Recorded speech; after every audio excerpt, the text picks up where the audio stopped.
Just like that, Thursday Night Football. Good morning and good afternoon.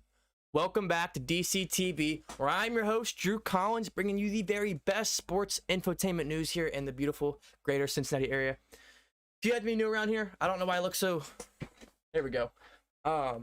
If you happen to be new around here, join the family, hit the subscribe button, 3,000 subscribers, and we're going to be doing a Bengals jersey giveaway to one of you beautiful people. Hit the like button if you enjoyed. The more likes, the more people. And as always, get involved in the comment section. Thursday Night Football. I mean, I don't got anything else other to say than that. It's Thursday Night Football. It is going to be a blast. That's why I'm starting the stream even over an hour earlier, about an hour and 10-15 minutes or so, just because I'm so pumped. I'm so excited for tonight's stream and tonight's game. A lot of stuff going on in life, you know, with the hurricanes and, you know, everything else going on. And I just feel like we get to sit back, relax, enjoy ourselves, and watch the beautiful National Football League and the Cincinnati Bengals at that. So I'm very thankful to be able to be doing this stream. I'm super excited. I shrunk in this chair because I'm still having chair problems. Hashtag fix the chair. Let's get into today's stream. I'm gonna chill a little bit before getting into predictions and preview because I started so early. I gotta get my Amazon Prime pulled up, and I gotta try to fix this chair, and I'm gonna do that on stream with you guys. So hopefully you guys don't mind. Drake LT, Michael Kajume. Let me know if I'm pronouncing that wrong. Appreciate that, LT. Broken Michael, what's up, everybody? I'm glad you're here. We still have a while till kickoff. We have a little over an hour, so if you pop in and out of the stream, that's fine with me. Just let me know. But yeah, I'm so excited today, guys. It should be such a killer stream. But we will eventually get into my prediction, my preview, and my score prediction. I can already say with the if you go look at my tweet, which go follow me on Twitter if you haven't already, and my Instagram. I said I retweeted the Joe Burrow's outfit today, his like flower suit. I said, well, this game was already won before it even started. Like, this game's already over before it started. With the fit like that, no way can you lose a game coming dressed up like that, unless you're Cam Newton, of course. But yeah, go check that out. Go check out my LinkedIn. I built a LinkedIn for my career. Go follow me on LinkedIn, Drew Collins. You guys have LinkedIn, go ahead and do that. What's up with you guys?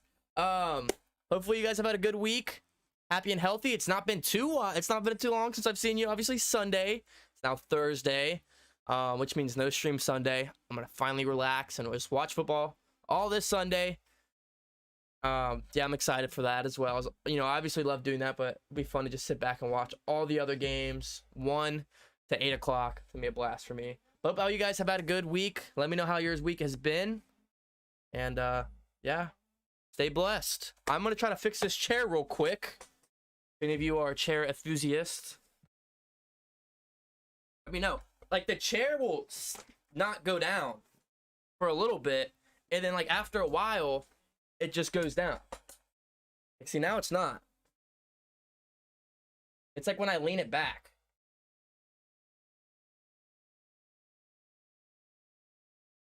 There we go.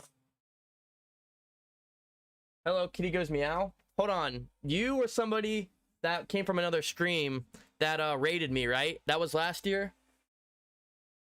What streamer was that? I got rated a couple times last year, but I remember you guys were like, say Kitty Goes Meow, Kitty Goes Meow. It was super cool. So can you give me a reminder? How you doing? Biff, 619 Bengals fan, who dey, man? Drake has put the inactives in the chat. Myles Gaskin, Cedric Wilson, and some other tight ends and role players for them. But yeah, Myles Gaskin's pretty big. Cedric Wilson, and then the inactives for the Bengals are what? Just DJ Reader. Do we have any other updates other than that, Drake? I appreciate that. Do you guys want to see updates like that? Join the Discord, 513 Sports Discord. 160 plus people in there, and people like Drake and everybody else in the chat get in there and post updates and all Bengals news basically as soon as it happens. So it's a spot to be updated other than ESPN, and you can talk alongside other Bengals fans as well. Pretty great community we got going on. Tom Grassi, I think that's what it was. Yeah, You know, I have like 2,000 subscribers. He has like 200,000 or something like that. Yeah. Super nice guy. He's the Packers fan, if I'm correct. Yeah, it's when he rated me for the playoff game. I think it was the Raiders playoff game or the game before, and he rated me. And my stream count jumped from like 75 to like 350, 450, close to 500 all at one time. It was so insane. The chat was like literally lagging right here. Just it was so insane. So that was a really cool experience. Travion Williams, Drew Sample, Jackson Carman, DJ Reader, and Drew Sample are on the IR. Yeah, I think Drew Sample's year is done. And DJ Reader, I think he'll be out for about a month or so. So, thank you for that. He rates people at halftime. You might do it. Well, if you're over there, send them my way. So go raid D's TV. Like, I'm a Bengals fan at least, which I went back and watched his stream, and why he chose me was because I was an actual Bengals fan. He was trying to find an actual Bengals streamer, and then he found me. He gave a shout out to my setup. He said he liked my setup, like my layout of my stream and everything, which was really nice.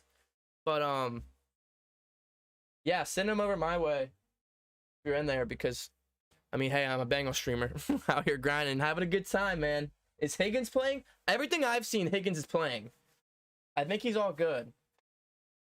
That's the day you sub to my channel. Yeah, my channel, like, I gained a lot of viewers and a lot of subscribers. I even got a lot of donations that day as well. It was really awesome.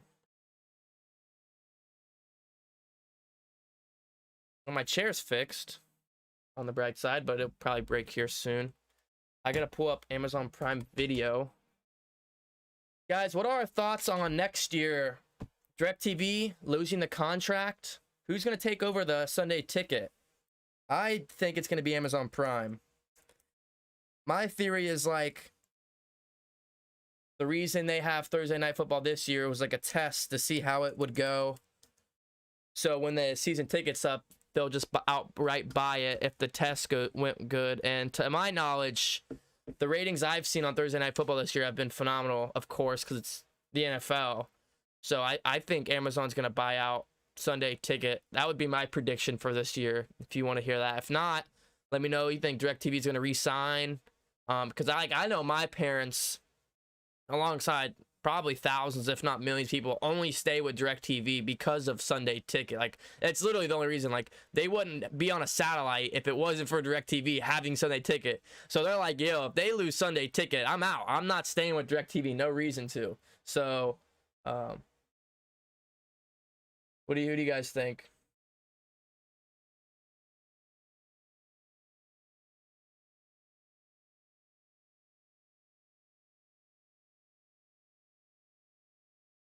Good day, my friend, from John and Susan. Awesome. Well, welcome. So we gotta be here a couple hours. We still got about a little over an hour until kickoff. We get about 3.5 hours for the game. So fire up some old popcorn, grab an icy, and hit those movie theater lights.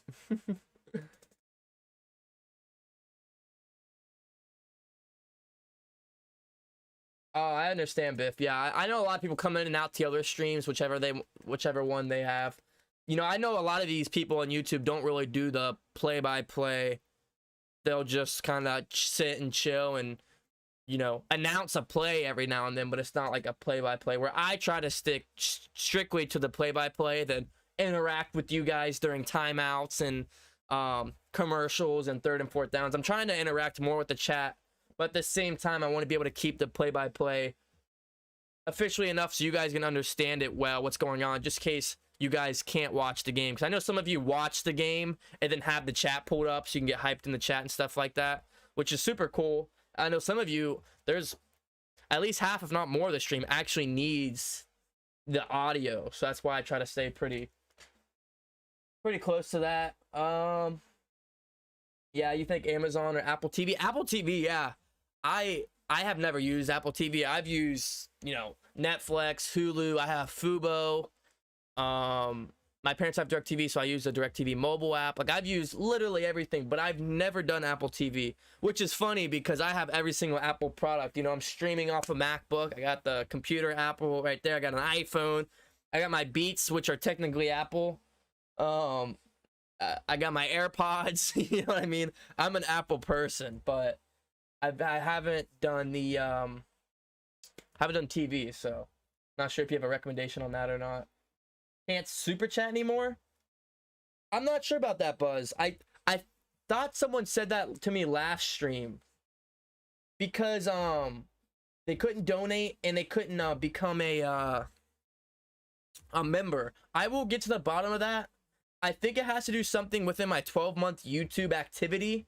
So I will check that after the stream or sometime when I can.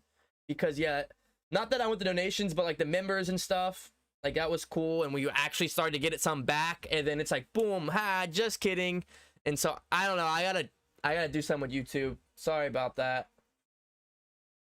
Houday Douglas. Houday, man. How we doing? How we doing? NFL Red Zone. Yeah, I know NFL Red Zone's another. I like Red Zone, but like I have to watch my teams that I enjoy most. So, you know, I enjoy the Bengals and the Vikings. Like those are my two prominent teams. Obviously being from Cincinnati, the Bengals, and some of my family are Vikings fans. So I also am upkeep with the Vikings a lot. So like I have to have those on, and then I can have Red Zone on the side, right? Because then I'm checking my fantasy. Oh, did you know, Saquon score? Let me check Red Zone real quick. Like that's what I have Red Zone for. It's really just fantasy. And then the other big game of the week. Because, you know, Bengals and Jets last week wasn't the game of the week. It was Bucks and Chiefs. So, I want a Red Zone Bucks and Chiefs right next to the stream. So, like, that's kind of what I do. I don't use Red Zone as my primary watcher because, like, if I'm a Bengals fan, I'm only going to see the Red Zone, which, you know, pro and con. Claire said, Houday from Ireland? 1:15 a.m. Wow. You're a real fan if you stay up and watch the game. Because if it starts at 1:15, it isn't going to end until like 3:34 in the morning for you. So you're a real trooper if you stay up and watch that. But if not, I can't say I don't blame you. Wow. I felt like Tua would beat me out tonight. Any info? Sorry if you mentioned it already. Would be out tonight? No, I think Tua's good to go. I think they're sticking with Tua. That's as of the last reports I've seen, is that he's good to go. I mean, the whole Miami Dolphins situation, like they're obviously lying about it being a back injury. It was obviously it was obviously a head injury. I mean, I was watching a medical analysis breakdown from a YouTuber who's a doctor, and it was like, even outside of that, just like common sense, like you could tell it was obviously concussion. They broke the rule, lying. They basically, I don't know, it's hard for me to explain. Like you can go back and there's a whole article on ESPN and everywhere. They're probably going to get in trouble. They're getting investigated right now because once a player leaves for a concussion, they can't come back that same game. They have to sit the rest of the game. Well, they went out saying it was concussion, and then all of a sudden they're like, oh, it's a back injury. So he came back out and finished the game, and they ended up winning that game, which was, you know, big for them this year. So they're under investigation. I don't really care because, you know, I'm not on the NFL staff, and my thought doesn't matter. But I definitely think that there's something fishy going on with that because it's obvious concussion. I mean, the way his head slammed on the ground, he was wobbly and trying to shake his head. Like, if you just go back and replay it, I highly recommend the YouTube video I watched. It's just look up on YouTube like medical examination Tua Tagovailoa or Dolphins QB or something like that. It's pretty viral. But yeah, I mean, it's obvious even without watching that something's going on with that, and it's not really a back injury. So we saw T. Higgins come back from a concussion the next week, and then last week he got his bell rung again, stayed in the game somehow. I could have swore he had a concussion again, which would have been 2 and 3 weeks. So hopefully Higgins doesn't get hit in the head tonight. I mean, that guy has easily had 2 concussions in 3 weeks, basically, because that's a concussion. I mean, whether he stays on the field or not, he got rocked. Some type of head trauma, if you don't want to call it a concussion. So hopefully T is... I'm just praying he doesn't take a shot to the helmet tonight, because he can't have 3 possible head trauma concussions of sorts in a month. That's just terrible. So hopefully he's, you know, that none of that happens. Yeah, Tua isn't on the inactives. I believe he's playing. Yeah, join button and super chat is gone. Yeah, I gotta look into that. Sorry about that. 34-17 Bengals is my score for the day. Check Discord. Yeah,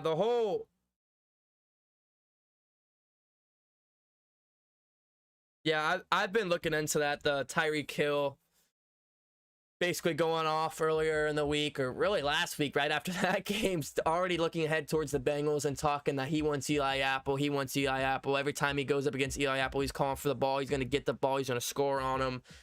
And then Tua went on stage. That was Tyreek Hill that said it. And Tua came on stage. He's like, yeah, I'm going to give him the ball anytime he has Eli Apple on him.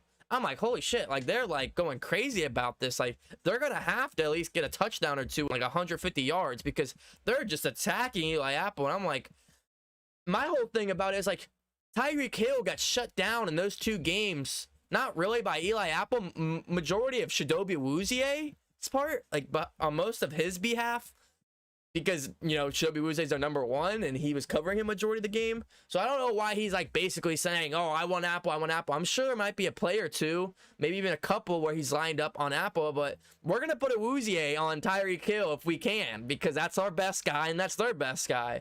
So I don't know.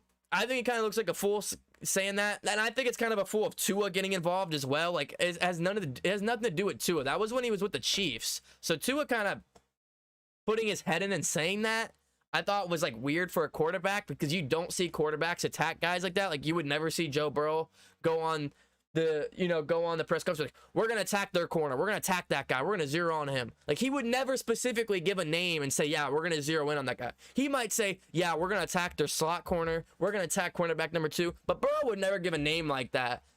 So I don't know. I thought that was kind of weird. That he would get, you know, he's basically getting involved to a fight that has nothing to do with them. Besides, now Tyreek Hill is his teammate. So that was interesting to me about that situation. But yeah, the fact that Tyreek Hill in those two games had 107 yards and a touchdown, and both were L's is the big thing. One, you know, that week 17, 16, whatever it was, that like end of the season win, and then the AFC Championship, obviously, and their turf, at their place, they lost. And he's more worried about his stats and going up against Eli Apple. Like, you realize you lost those two games. So, I don't know. I mean, it's going to hype up the game. It obviously has been hyped up. Every news station's been talking about it, which is cool. It brings more hype. So, it is what it is. I think it's pretty interesting. It'd be different if they won those games and he was talking, or, you know, man-to-man with Eli Apple was a thing. But no, that's not a thing. It's Chidobe Awuzie, and he locked your ass up for 2 games. So that was interesting to me. I think it was very professional for Eli Apple to like shut up, because we know last year, if you're not aware, or maybe you are, like, he basically was like, had Twitter fingers and was talking trash to everybody on Twitter. And I thought he looked like a fool doing that, because I just think anytime you're a professional athlete who's not even the best at the sport, and you have Twitter fingers, you're talking smack. I mean, Eli Apple was talking crap to everybody. Marshawn Lattimore, I mean, the best guys in the game had Twitter fingers. I don't know if they're still up there or not, but he was running his mouth last year. So I kept my mouth shut, because Eli Apple looked like the fool in that scenario, and I was surprised he was re-signed because of that. Not particularly because of his play, but because of that reason. I mean, he's just a corner depth guy. People act like he's our number 1 corner, even our number 2 corner, or a slot corner. Not really. I mean, he's kind of our corner number 3/4. So I was really happy that he shut his mouth this time, because there's just no reason for him to get, you know, charmed in. Let his talking be on the field, and if he wants to talk after the game, if he shuts him down, then he can talk after the game. But no reason to say something during the week, because I know when Jeremy and Joe and all the local news channels tried to interview the Bengals players, he denied any interviews. So good for Eli Apple. Whether that was the Bengals saying don't interview or his own decision, it was a good choice for him to just let his teammates, because I know Mike Hilton and a couple other guys responded on the situation saying, like, look, we're not going to say anything. We're just going to prove it on the field. You know, we're going to prove it on the field, which I think is the professional and smart thing to do. Just let the play do the talking. You know, lock him up tonight. If Tyreek Hill doesn't get a touchdown, he will look like an idiot with all his smack talk. I'm telling you that right now. That's why everybody's betting Tyreek Hill touchdown anytime. It's like trending all over. Like, if you're a sports gambler, you're throwing that down tonight, because if he doesn't get into the end zone, he looks like an absolute moron. You know, he could have 200 yards, but if he doesn't get a touchdown, he looks dumb. So, and I guarantee you guys, if he gets a touchdown tonight, I bet you he hits the gritty. I know that doesn't really have to do with Eli Apple, but Eli Apple's with the Bengals, and the Bengals gritty, just like the Vikings. They gritty. Any team that scores against the Vikings, because of Justin Jefferson, they gritty against them. Anytime a team scores against the Bengals, they gritty because of Jamar Chase, because those are the two guys that started it in LSU. So, I could see that. There's my prediction for tonight. If Tyreek Hill does get into the end zone, I bet you hits the gritty or just some really crazy celebration, disrespecting Eli Apple or the Bengals or something. I don't know. But I just think the Bengals played this situation in the right this time around. And just, hey, we're not gonna do any talking on here. You'll see, Thursday night. That's awesome, man. That's what I want to hear. Because it is gonna be trending all over national media. If he doesn't score tonight, he's going to look so dumb. So, let it be. What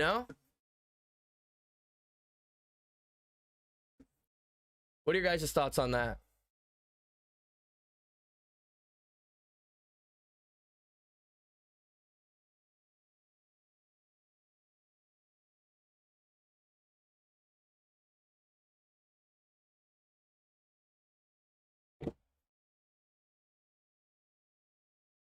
Can't wait to see the jerseys. Oh, me too, man.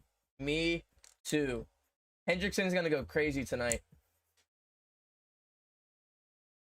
It was said that the defense fully sporty. I mean, yeah, you can go look at the interviews. I mean, it was like Mike Hilton and maybe one other guy, and they weren't really, I mean, they're not going to leave their teammate out to dry, but they were basically just saying the classic, like, oh, we'll see Thursday. We'll see, the type of, we'll leave it on the field, our talk. So it'll be pretty chippy tonight.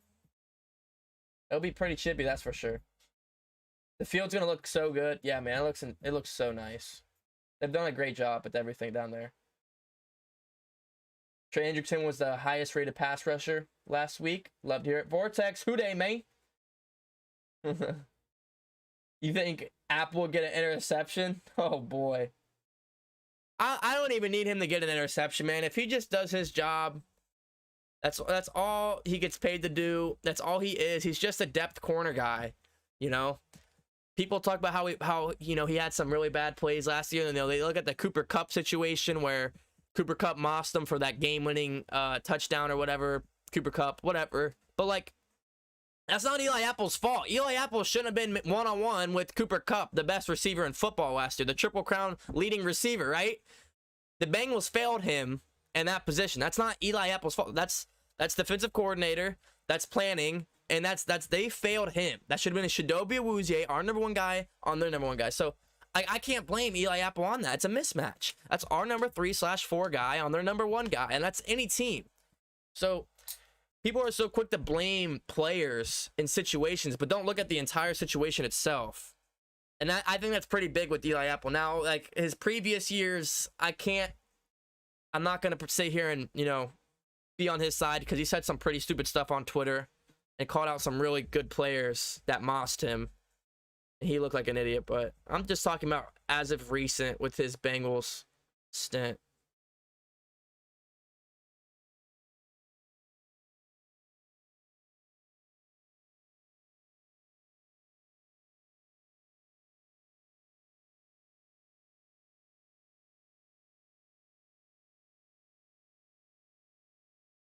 Eli's decent, but I miss William Jackson III. I mean, I kind of don't. He was burnt all the time. He always was the guy they picked on down deep, and I don't miss him because what he said when he left Cincinnati. He left Cincinnati, and his first interview was on the radio for a Washington local radio station or whatever, and he called Cincinnati a dump. I mean, the way he left, he literally called Cincinnati a dump, but then went to the Washington Commanders. So I can't say I miss him just because I think differently of him because what he said when he left. But that's kind of like, wow, you're saying that you're going to the Washington Commanders. Which, I mean, I'll give it to him. He's been their number one guy. He's their number one corner. But he's still not great. He's not Chidobe Awuzie. And it's really not even close. But, I mean, he had some big plays, so I understand where you're coming from.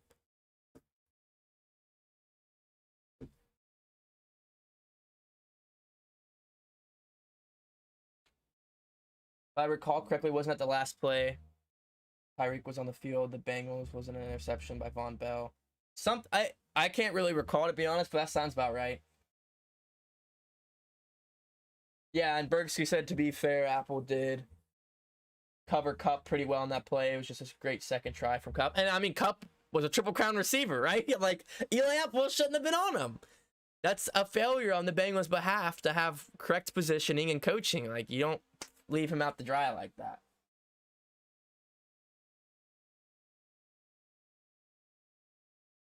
Trey, yeah, Hendrickson's been a beast, man. Trey Pup in the chat. How you doing, man? CTB over WJ the third. Oh my gosh, the stadium looks so beautiful. Guys, if you guys haven't already, please hit that like button. The more likes, the more people, more exposure to the stream. So let's hit 50 likes before kickoff. I would greatly, greatly, greatly appreciate that. If you guys don't know, I have an internship with Fox 19, so I'm constantly doing sports reporting across the city. So follow me on Instagram and Twitter. I'll give you a shout out. And you can stay up to me, or you can stay, you can stay up to date with me and everything I do day to day with all that. Tomorrow I'll be going around the tri-state reporting at local high school football games in the city of Cincinnati. So yeah. Looking at the new Thursday night football crew. I know Andrew Whitworth is with the Thursday night football crew, which is pretty cool. Don't see him. I don't know if he's there, but I know he is one of their reporters / anchors. So I'd report for Amazon. Something new,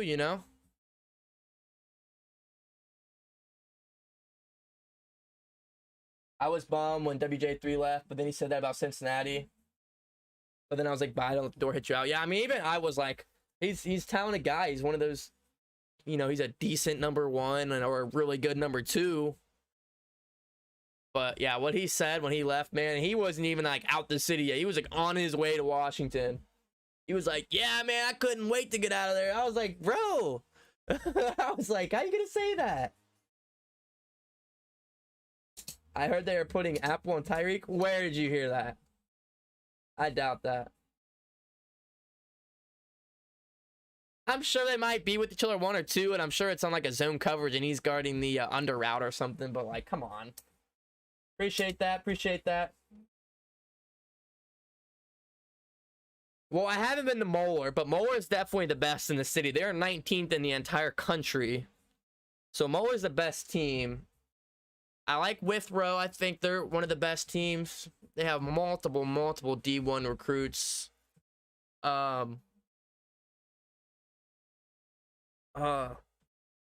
the Lakota teams? I think it's West is good. A lot of fun teams in the city. I mean, we really are spoiled with high school football in Cincinnati. Oh, Facebook? You can't believe anything on Facebook. Come on now. Cannot believe anything on Facebook.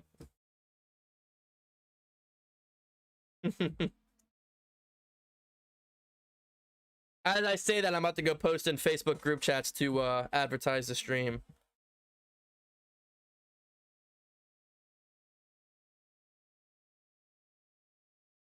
Winton Woods or West Claremont? Oh, maybe it was Claremont. Maybe not Lakota West. Maybe I was thinking of West Claremont.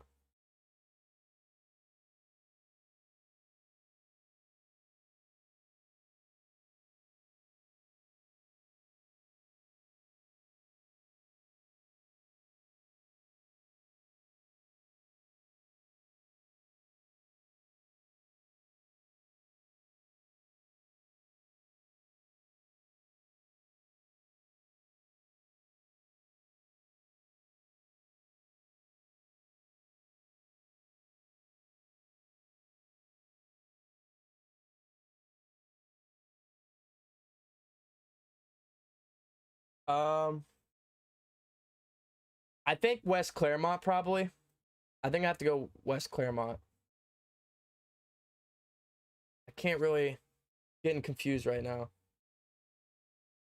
Yeah, and Chris Henry Jr. is only a freshman too, and he's playing varsity. And he's already like 6'3", 6'4". That kid will definitely be D1. I saw Pac-Man at the game I went to, actually. He drove off in his Lamborghini. I don't know if it was an Aventador or whatever, but he was at the game, and West Claremont was winning by like 40 points at that time. And he ended up leaving a little early when I left to get back to the station and edit it all and get it all together for the highlights. But because Chris Henry's godfather is basically it is Pac-Man because of the passing of Chris Henry. But it's really cool to see that relationship between Chris Henry Jr. and Pac-Man. But yeah, Pac-Man was cool, man. Really nice guy. Winton Woods is going to go back to state. That's for sure. They're definitely going to go back to state.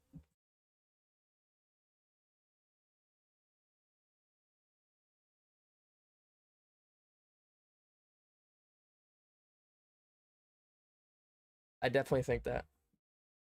Trey Pup said today we need to get Mixon going. That's right.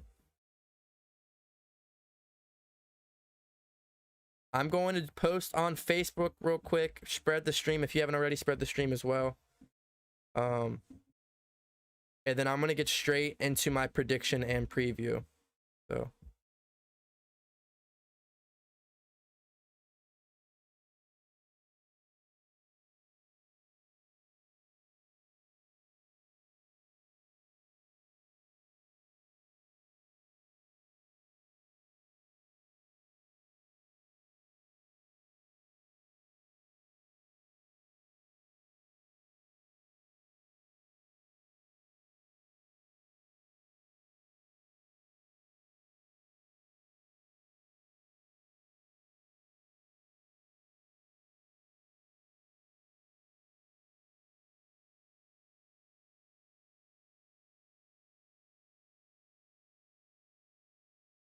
What are your guys' predictions and preview? Before I get into mine, I'd like to hear what your guys' thoughts are. Score prediction, player prediction, and the keys of how the Bengals need to win this game. Like what they're going to do to win this one. Oh, I got to change the scoreboard real quick. Let me update that for you guys.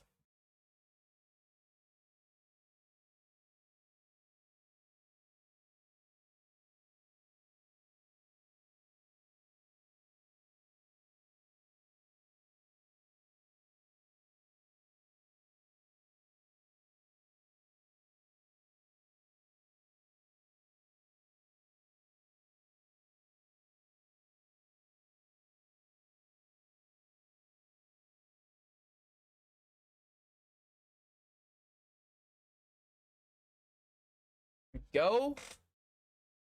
It's like Larry Fitzgerald. Did I say Flitz or Fitz? Fitzgerald is at the game. I saw Chad Johnson. Chad Ochocinco is at the game. Rocking a Joe Burrow jersey. Obviously got to watch for Xavier Howard.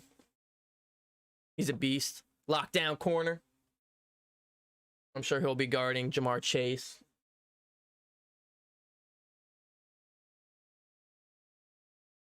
Yeah, Drake. There's some monsters. There's some monsters in here in Cincinnati, man. Some monsters.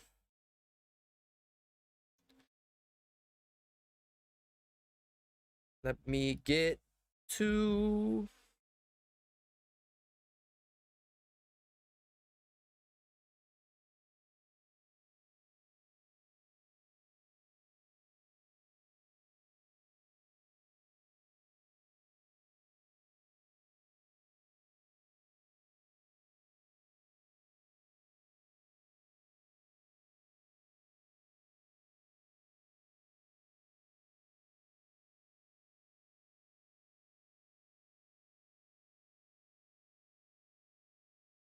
Okay, you guys putting your predictions in there. Like to see it. Yo, who scores first touchdown tonight? First touchdown tonight. Who gets it? Who gets it? Who gets first touchdown tonight?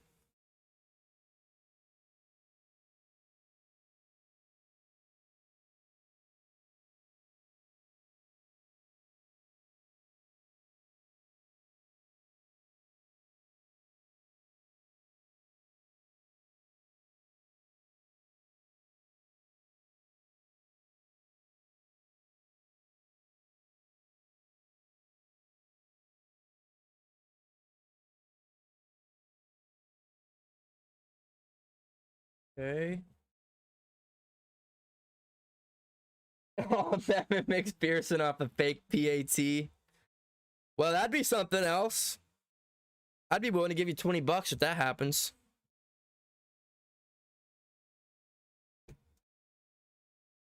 I need to get a drink because I'm about to get pumped up. Okay, looks like Whitworth is there.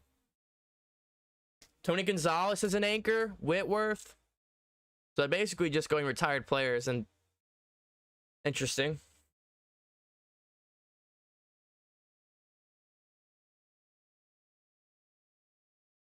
Whitworth, Richard Sherman, Ryan Fitzmagic. They're all former NFL players. Interesting.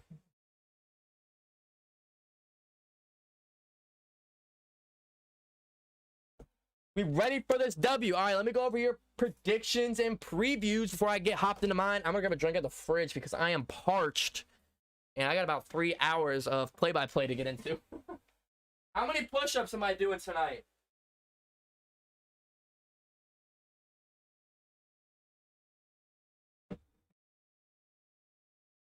Guys, how many push-ups am I doing tonight? Oh my gosh, the white and black helmet looks freaking phenomenal, dude. That looks so good.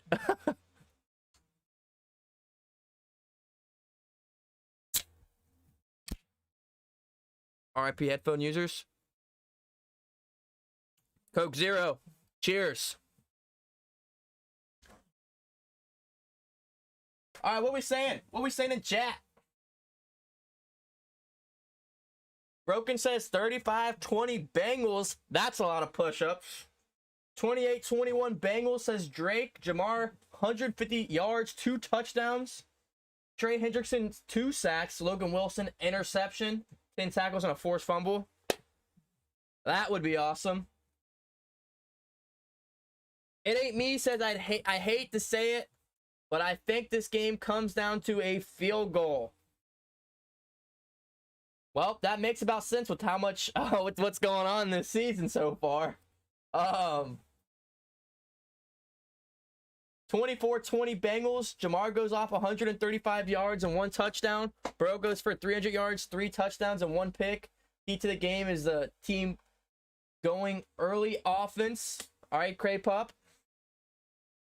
Kajume says 35-31 Bengals. That is a ton of push-ups. Buzz says, whoa. Let's see. Cincy Edit says if we want to win, we got to score first. Playing with the lead is huge. That's going to be a part of my prediction for sure.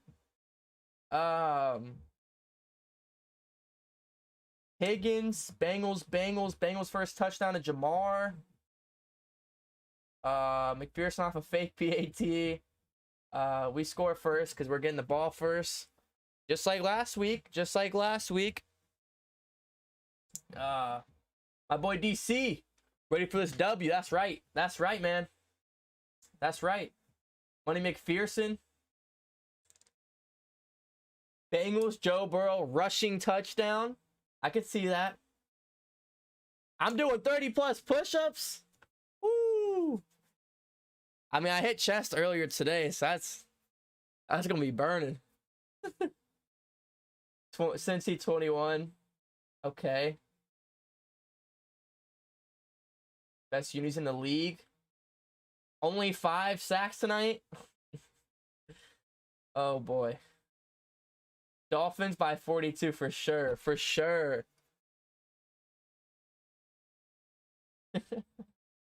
30-27, 34-17. Boyd 100+ yards. Okay. Tyler Boyd, you think he goes off again? Last week he went crazy. I have him on my fantasy team. I had him on my bench because I obviously have 2 other receivers projected higher than him because he was only projected like 6-7 points, and he goes off for like 22 points last week. So, well, obviously I want him to have a big night, but at the same time he's on my bench, so I'd rather see T. Higgins or Jamar Chase or Hayden Hurst. Trey Hendrickson 2 sacks. Cincy Edit says 31-27 Bengals. Von Bell at the big game. Burrow and Uno on your fantasy team trying to rack up some points. All right, all right.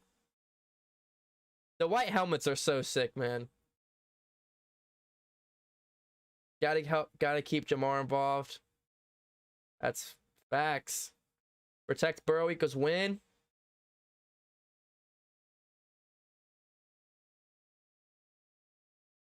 All right, well, I got to get into my predictions and previews, or we're going to hit kickoff, and I'm not going to have anything. So, score, obviously last. Keys, defense. Keys, offense. And then defense prediction and offense prediction.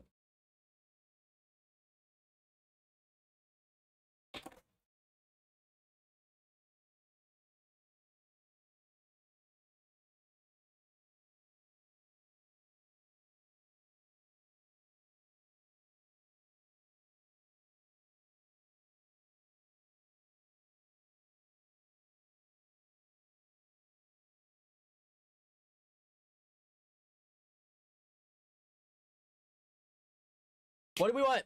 Spam O's for offense, D for defense. Which one do you guys want to hear first? O's for offense, D's for defense. Which one we going over first, guys? Let me know. Let me know. Joe Mixon looks so good in the white helmet. Offense or defense? Let me know. Let me know. Guys, what time is kickoff? It's 8:20, right? We still got about an hour, about 40 minutes. Am I right on that or am I off? 8:15. So we still got a while. All right, defense. I see a lot of defense. Although it ain't me has true points as offense because we're going to get offense first. But I'm sorry. You got out counted here.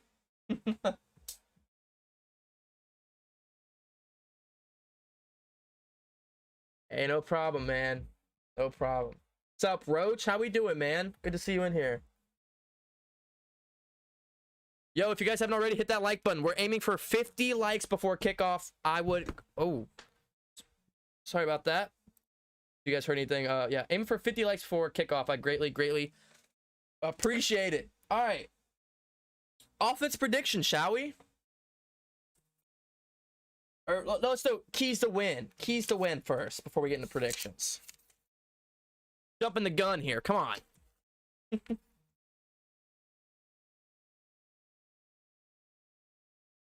I'm going to keep saying it until it becomes true. Because so far in this season, it has not came true. First comes first. We have to establish the run. I mean, come on, people. Got Joe Mixon, who's one of the best, top 3 running back in the AFC, top 2 running back in the AFC, the best running back in the AFC. Come on, you can argue it.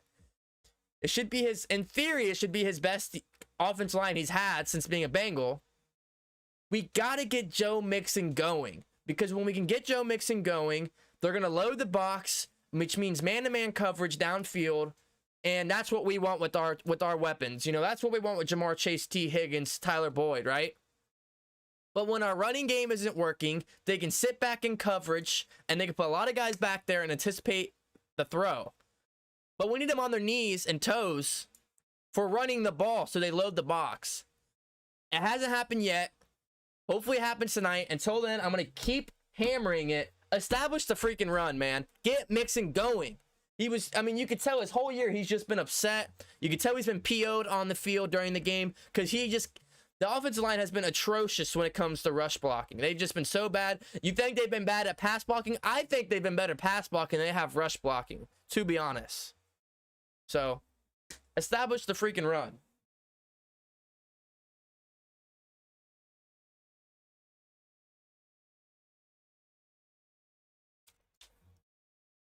Number 2, get points first. Like, this is a team you don't want to play from behind. I mean, this team we shouldn't want to play from behind, although we do have a lot of good comebacks. The Bengals have been known for comebacks as of recent, you know, and last year as well. But let's not do that. Let's play with the lead. We did that last year with ease against the Jets, but we got to do it today against this offensive weapon studded team, just like we have. We have a bunch of offensive studs. So do they. Okay? You don't want to play from behind against the Bengals, and you don't want to do it against the Dolphins. If we could start with the lead, it would really help. I'm a big fan of kicking the ball off first, so you get the ball at halftime. I think it's very game-changing to score at the end of the half and get the ball at the start of the half. But in a game like this, we might see Zach Taylor get the ball first like he did last week to get points first. I think it depends on how you see it.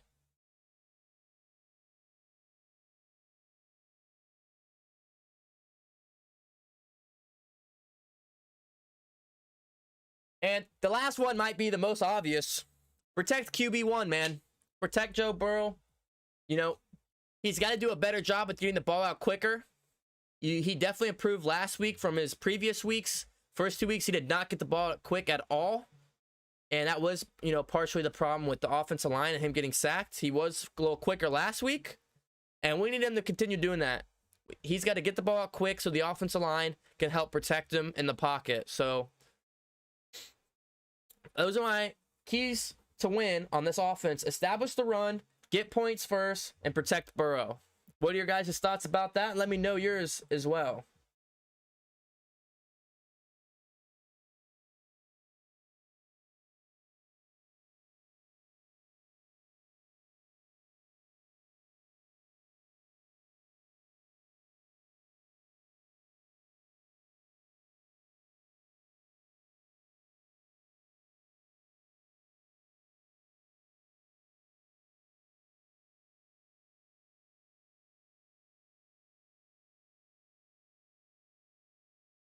You guys ready to hear my offensive predictions? Are we ready? Are we ready? All right, number one. Look, Mixon, a touchdown and 85 yards. Nothing too insane. Nothing too insane. But in theory, if we can get the run established, 85 yards and a Mixon touchdown isn't anything insane. That's not even 100 yards. So I predict Mixon hit that over and hit a touchdown today. Jamar Chase, touchdown and 95 yards. Look, man, what do they say? Big players step up in big games. It doesn't get much bigger than Jamar Chase, right? So in theory, that should come true as well. Jamar Chase, touchdown, 95 plus yards. And this is the one that could be a stretch. 3 or less sacks. 3 or less sacks for the game. Joe Burrow gets sacked 3 or less times for the game. Those are my offense predictions. They're nothing insane. I mean, in theory, Mixon 85 yards a touchdown isn't crazy. Jamar Chase a touchdown, 90, 95 yards. Is that crazy? 3 or less sacks. I think we had 2 last week. 2 or 3 last week. So, and that was against former defensive end Carl Lawson. So, what are your guys' thoughts on that? And let me know your offensive predictions. Tuning in from France. Houday, man. That's awesome.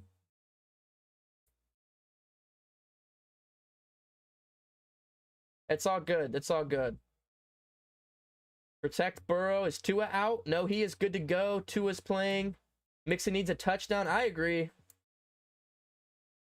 Jamar, 150 yards. I don't know about Pratt. Does somebody in the chat know about Jermaine Pratt, if he's back or not? I mean, they looked fine without him last week, to be honest.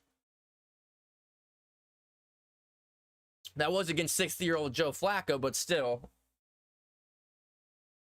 All right, keys for the defense.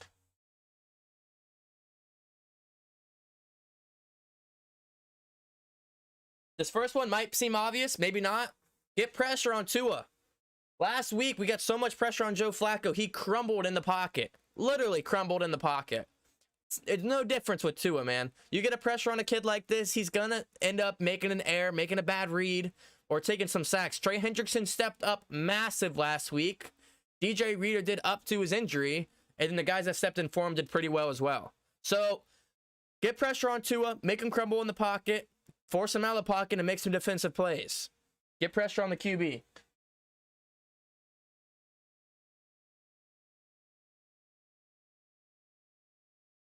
With that said, Turnovers. Win the turnover ratio.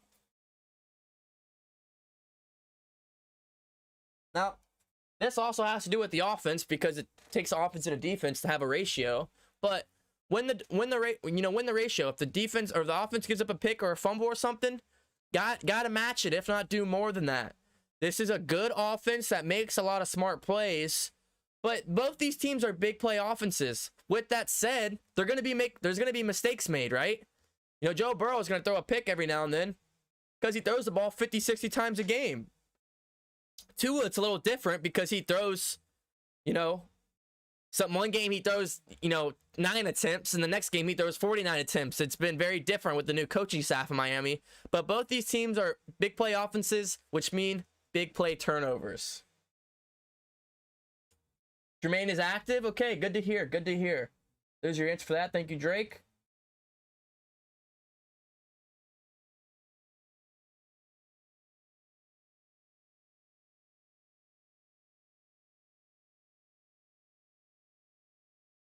And this one is kind of out of context, but if you haven't been sleeping on the rock, you know about all the beef between Tyreek Hill and the Bengals. And all I have is Tyreek Hill. Tyreek Hill. Keys to defense. That's all I'm going to say. Guy saying he's going to dominate the Bengals and Eli Apple. So he's expecting a 150-yard game and a touchdown. How are we going to react? What are we going to do? So that's all I'm going to say. Pretty broad scenario. Let me know what you think the Bengals have to do to stop Tyreek Hill. But that's all I'm going to put. Just Tyreek Hill. And then at halftime and then the end of the game, I'll come back to this and, see what happened. See what really happened. Before we get into our defensive prediction and score prediction, hit the like button. 50 likes before kickoff is the goal. Appreciate it. Appreciate it. Bengals by 20. What up, Crow? Who they to Crow in the chat? All right. Defensive predictions. Let's go.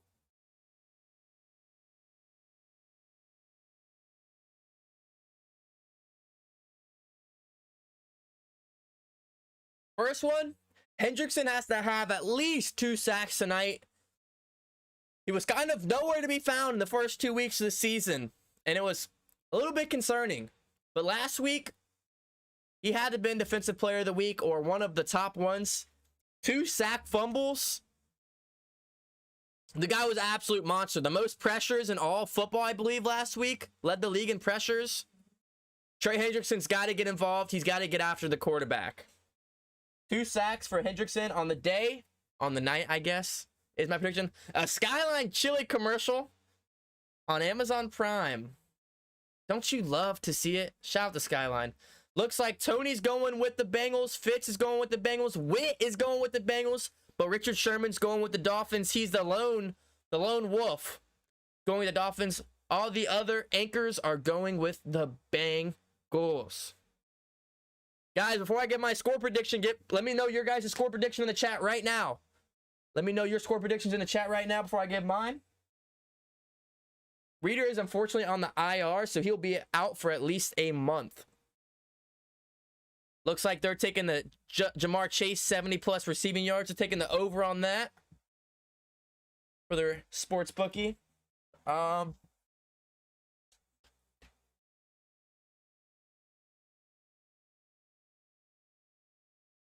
Number 2, I have Awuzie down for big play / interception. Chidobe Awuzie hasn't, he's not a big media guy. He doesn't go out there and talk smack in the media, but boy, does he show it on the field.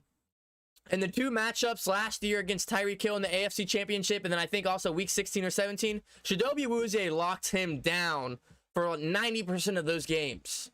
And I think Awuzie is going to do the same thing tonight. I think he'll at least have a big play, if not.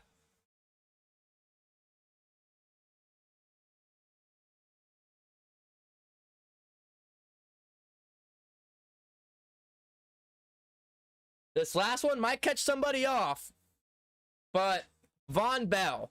For some reason, Von Bell just makes big plays in big games.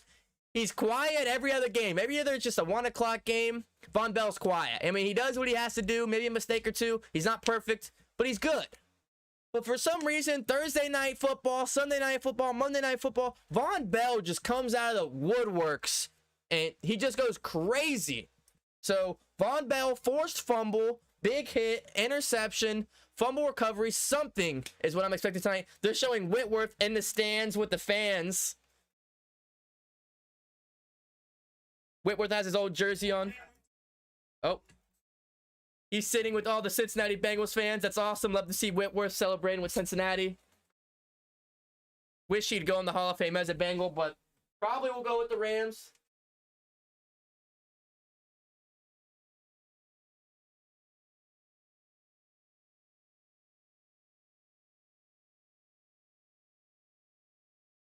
All right. Well, that leaves me with one thing, guys. Score prediction. 45-27, 34-10, 21-10.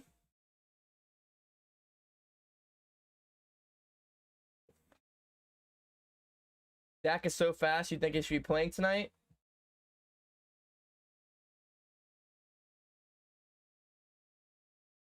Emails. I agree, Von Bell shines tonight. That man just shows up in the big ones. My chair will stop doing this. He's good in the other weeks, but it's just like, oh, we're playing a primetime game? All right, let me go off. So I'm going to stay with it. Why not? Do you see me moving this chair?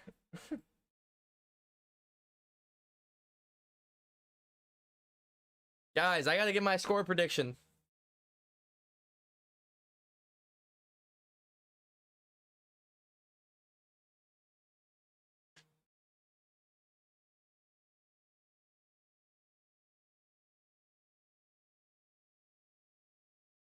Oh. This is my biggest score prediction of the year, like scoring-wise, because of what we've seen from the Bengals so far. This chair.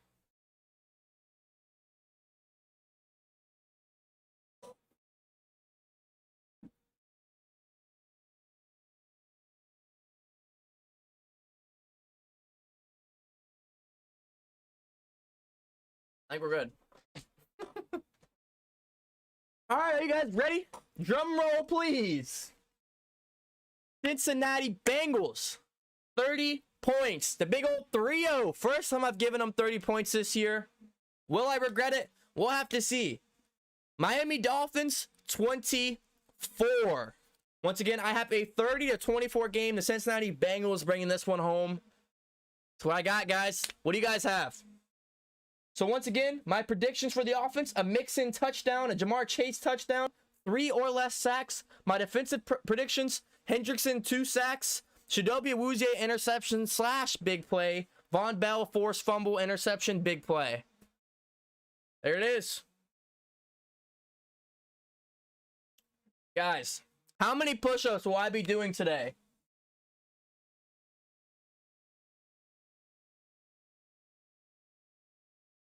DC, that shirt's sick, but where's the white? I know, man. I left my jersey at I left all my Bengals jerseys. You guys know how many Bengal jerseys I have. I have probably 15 freaking Bengals jerseys I bought within this year and the last. And they're all at my parents' house. I went to go grab my Burrow jersey, and I was like, I was so mad, man. I don't have any jerseys. I only have my DC TV shirts. I got a couple Bengals shirts, but I left my freaking jersey, man. Hope you guys see the helmet back there. I'm kind of blocking it. Maybe I should put the helmet up here. Wish I had the white helmet, but this will do. It'll do. I don't have the white helmet. Maybe if we hit 50 likes before kickoff and we get a ton of people in here, maybe I'll have enough revenue to buy a white Bengals jersey. That's probably $300. But hey, I'm going to get it sooner than later. Those white jerseys are sick nasty, man. They're so sick nasty. And I definitely would get whoever shows up biggest tonight. You know, if Jamar Chase has a massive game, I'd get him, Mixon, etc. Like, That's kind of the good thing about waiting until after the game to buy the special game jersey, the color rush, because then you can buy the player that went off in that in particular game. It's my thought. It's my thought. Yo, what are we repping tonight? Let me know in the chat what you're repping. If it's a specific jersey or shirt.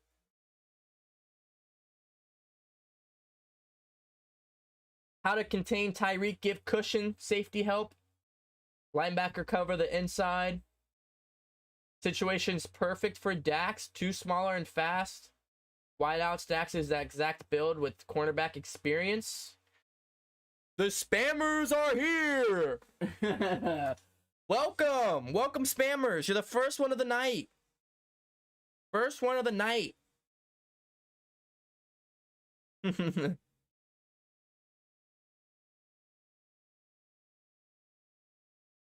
And they'd be here this early. The game hasn't even started, man. You're here early.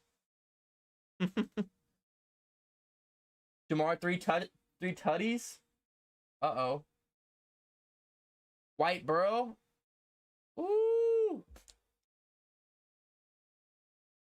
Keep Bates and Apple on Hill. Let Cheeto man up the Penguin man. Dax get some reps. We'll see. We'll see. That's for sure.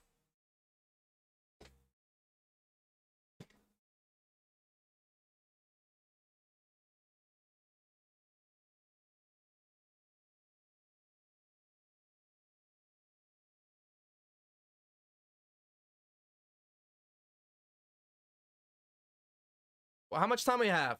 15 minutes? Man, I guess this is what happens when I start the stream. I have been live for over an hour. I've been alive for 1 hour and 4 minutes already. Wow, it seems like I've been live for 10 minutes and I've been live for an hour. Guys, if you guys haven't already, hit that like button, hit the subscribe button, join the family, and follow me on my socials. Been live for over an hour already and the game still hasn't started. I didn't think I was here that early.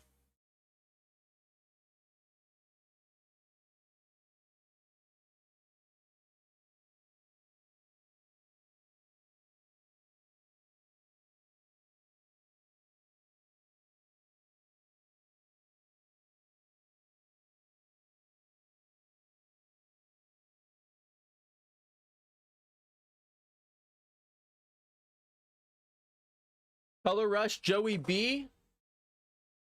Like to hear it.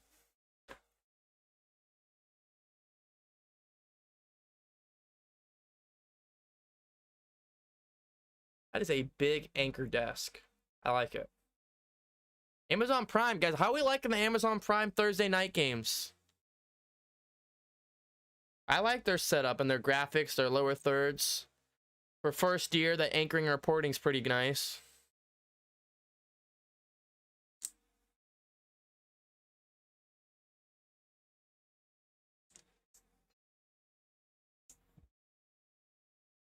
Wow, Thursday night football, here we are.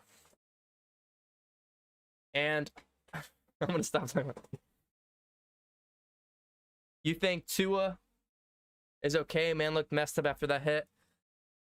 I mean, I spoke about it for a couple minutes before earlier in the stream. Like, they're obviously lying. That's why they're getting investigated right now. You know, when a player suffers a concussion or a concussion-like injury and they come out of the game and go in the blue tent, like, they can't come back out. If they get diagnosed with a concussion, they have to be out for the entire game. He went back there and came out and like, oh, whoa. No, his head, nothing happened. It's just the back, man. But, I mean, they're obviously lying. If you go look at the symptoms, all show that it was a concussion-like injury or some head trauma-like injury. So that's why they're being investigated.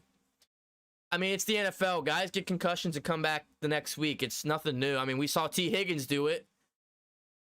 Come back from concussion. And then last week, basically got another concussion, stayed in the game, but he was probably concussed of sorts after that hit.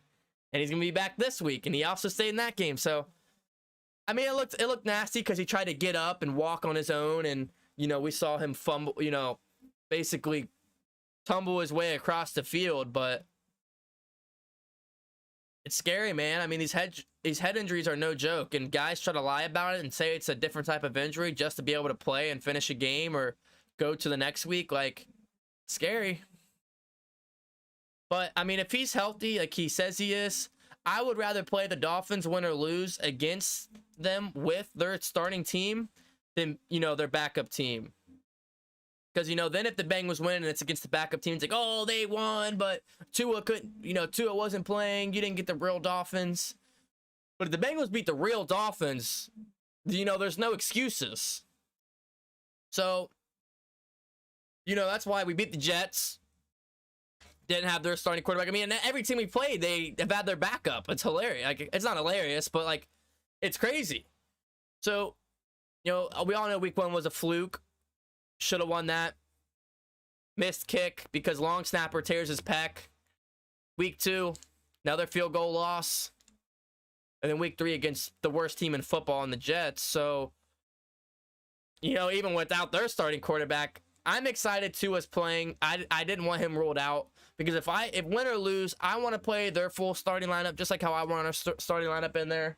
That's just me personally. I don't want to be beating no backup team because then there's the excuses.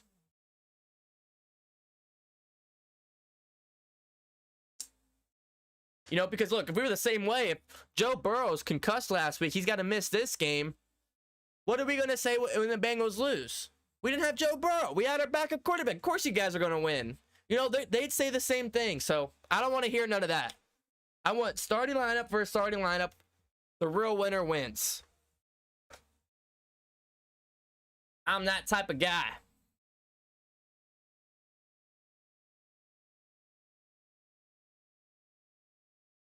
True.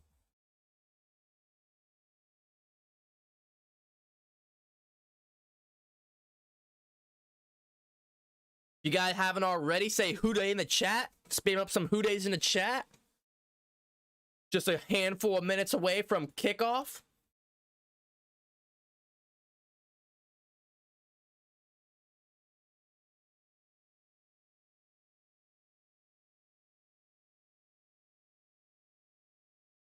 You don't like? You guys sound like you guys don't like Amazon so far? Well, I think you better get used to it because I bet you they buy the package, because the rights for the DirecTV Sunday tickets coming up this year, and I bet you it's either Apple TV or Prime that's buying it, and I think it's Prime. So hopefully you get used to it because I think you're gonna see more of it. I don't think it's been bad for their first year. I mean, if you think about it, in theory, they should only get better, right? I like that they have these former players. I'd like to see a little bit less of it. You know, I think they should be able to mix it up. I think we should see some actual sports anchors and sports reporters that aren't former players. I like the former players, but, you know, I don't think the reporters need to be former players. The anchors, if you want them former players, sure. If they're good at it, that's fine. But, you know, if it's a reporter, I think it should be a reporter. But nonetheless, I like what they did. They have a former quarterback, a former cornerback, a former tight end. So they have guys from different positions that are able to explain different parts of the game.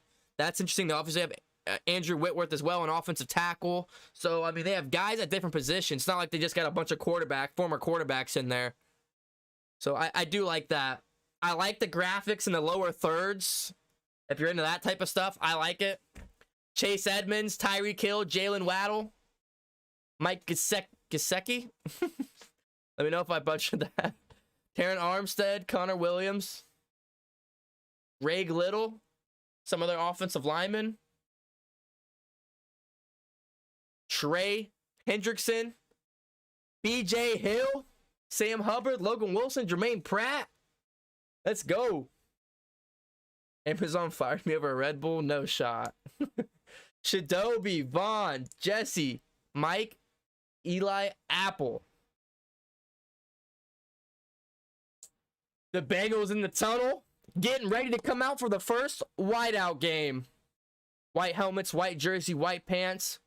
It is a whiteout in Paycor Stadium, and the Bengals are exiting the tunnel for a sold-out crowd in Paycor Stadium. Mixon, Chase, Higgins, Boyd, Hurst. Oh, that's nasty. Got Cordell Volson once again continuing that guard spot. Alex Kappa, Ted Cross. Might have butchered that. Got to watch Christian Wilkins, defensive end. Emmanuel Ogbah is also good. Melvin Ingram, Jerome Baker.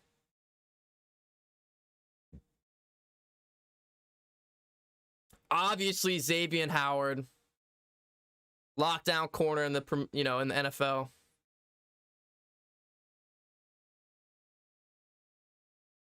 It's so cool because the Bengals are doing a light show as the Bengals are coming out of the tunnel. Like they're about to get ready to come out, and they got the lights going orange, black, white, orange, black, white. Like they're doing a whole light show. They've done such a great job in the past few years to enhance the experience, man. It looks ecstatic at Paycor Stadium. 9 minutes to go for kickoff Thursday Night Football. Wow. Bengals have really doing it right, man. I'm so glad they figured that out with the stadium experience. Drake said, I'd love to see Hayden Hurst get some more touches. Most definitely. Most definitely.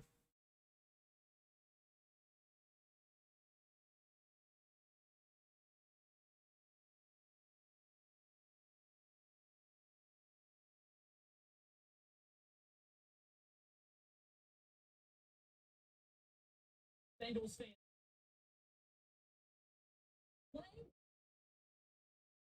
You can see that. Shout out to Chancellor, my boy on Fox 19. Got to go to the tailgates and set up live there. Shout out Chance. That looks a lot of fun. Is Jamar Chase allowed to wear the blue visor during the game? Or will he take that off? Because I know a lot of players wear non-colored visors of the team in pregame warm-ups and practice, but then for the game, I didn't think they could wear off-colored visors.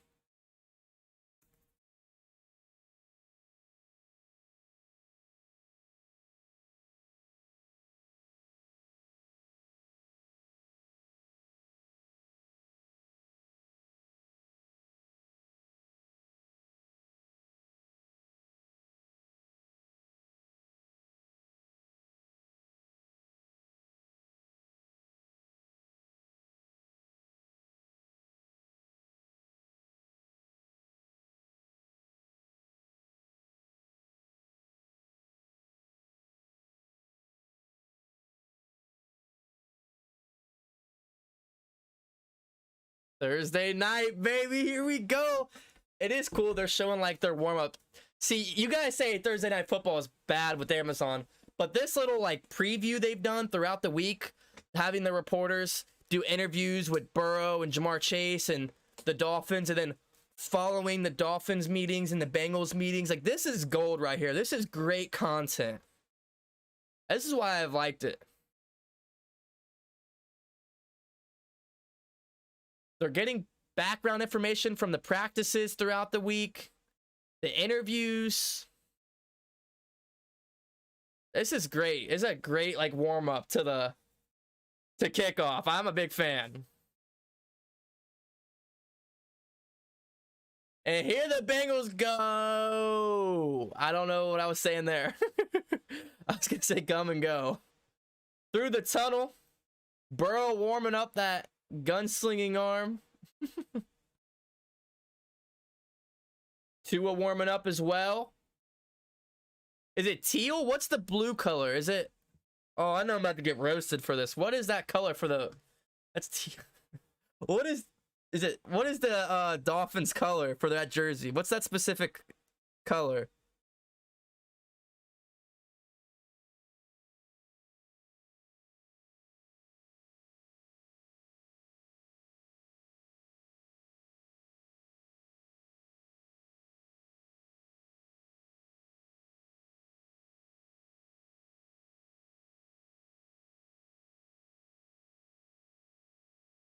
Making it, is it Aqua? Which makes sense. Kyle says Aqua. Look good, feel good, man. Look good, play good, hopefully. Look good, play good.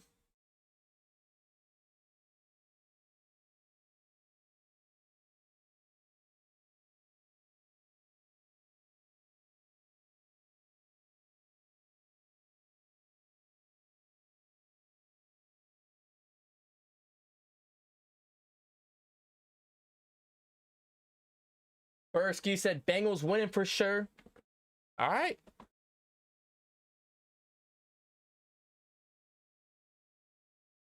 Hitting one last commercial break before kickoff. Okay, and the sponsor's Audible. I'm a user of Audible, big fan. Anybody in the chat, some book readers? We got any bookworms in the chat?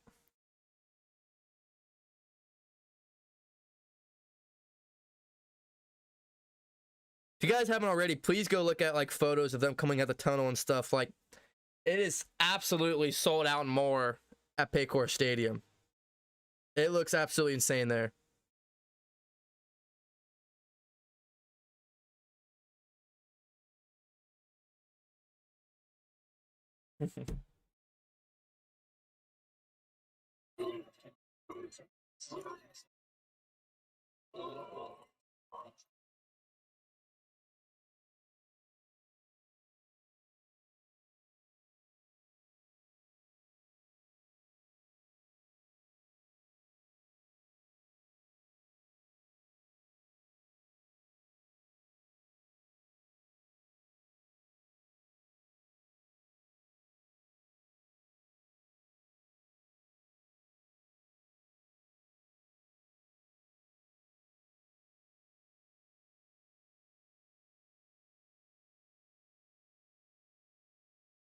Have you guys heard other audio? Because I just had to turn on an audio from the live scoreboard because I'm pulling it off of ESPN to use their scoreboard. But I guess it had audio hooked with it that was playing. Did you guys hear that or no? 'Cause I just had to silence it. If I would have known that was a thing, I would have turned that off earlier. Hopefully you guys weren't hearing that. Shout out to Giraffe Boy 21. Join the DCT family. If you want to be like him, hit that subscribe button. 3K subscribers, and we're doing a jersey giveaway. So hit that subscribe button. We are just moments away from kickoff. If you're in this chat, let me know where you're from in the chat. I am right here in Cincinnati, Ohio. Just a couple minutes away from Paycor.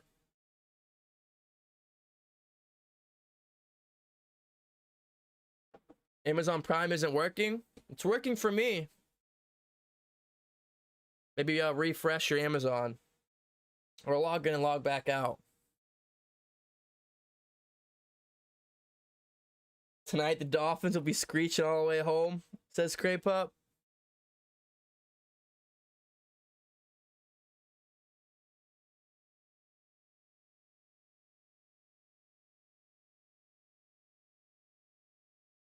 It is so packed at Paycor.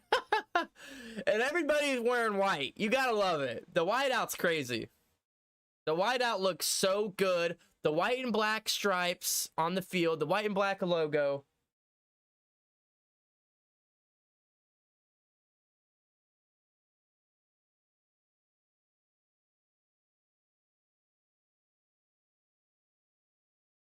Tua Tagovailoa. Tua Tagovailoa. Tua Tagovailoa. Tua Tagovailoa. Tua Tagovailoa. Tua Tagovailoa. Can you say that 5 times in a row?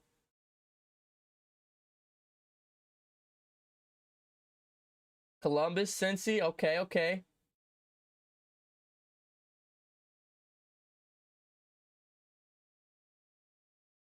And here we go. Let's see who's kicking off.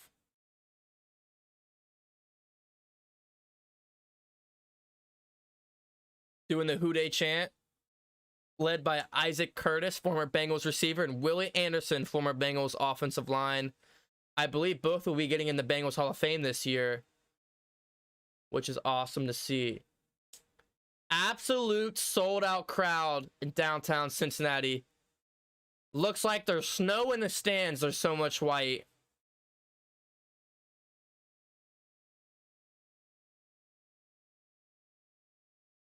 Dolphins win the toss and will decide to kick the ball off and give the Bengals offense first.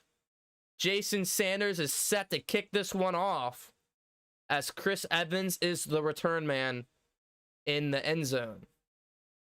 3, 2, 1, the kick is off, and Thursday Night Football in Cincinnati is underway. Kick sails through the end zone, and it's a Cincinnati touchback. And just like that, Joe Burrow marches onto the field. He's been sacked the most in the NFL, with 15 times through 3 weeks. The Bengals looking to lower that this week.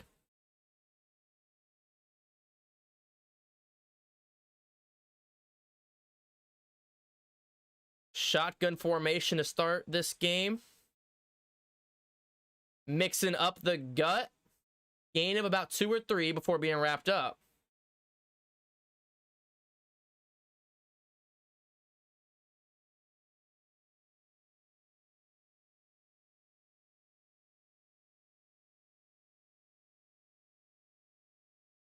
Zach Taylor now in his 4th season as the Bengals head coach. Looking to get back in the Super Bowl this year. 2nd and 8 for Cincinnati. Burrow snaps the ball, looks, throws out to Jamar Chase. He's going to be shoved out of bounds about 1 yard or 2 shy of the first, bringing up a 3rd and short.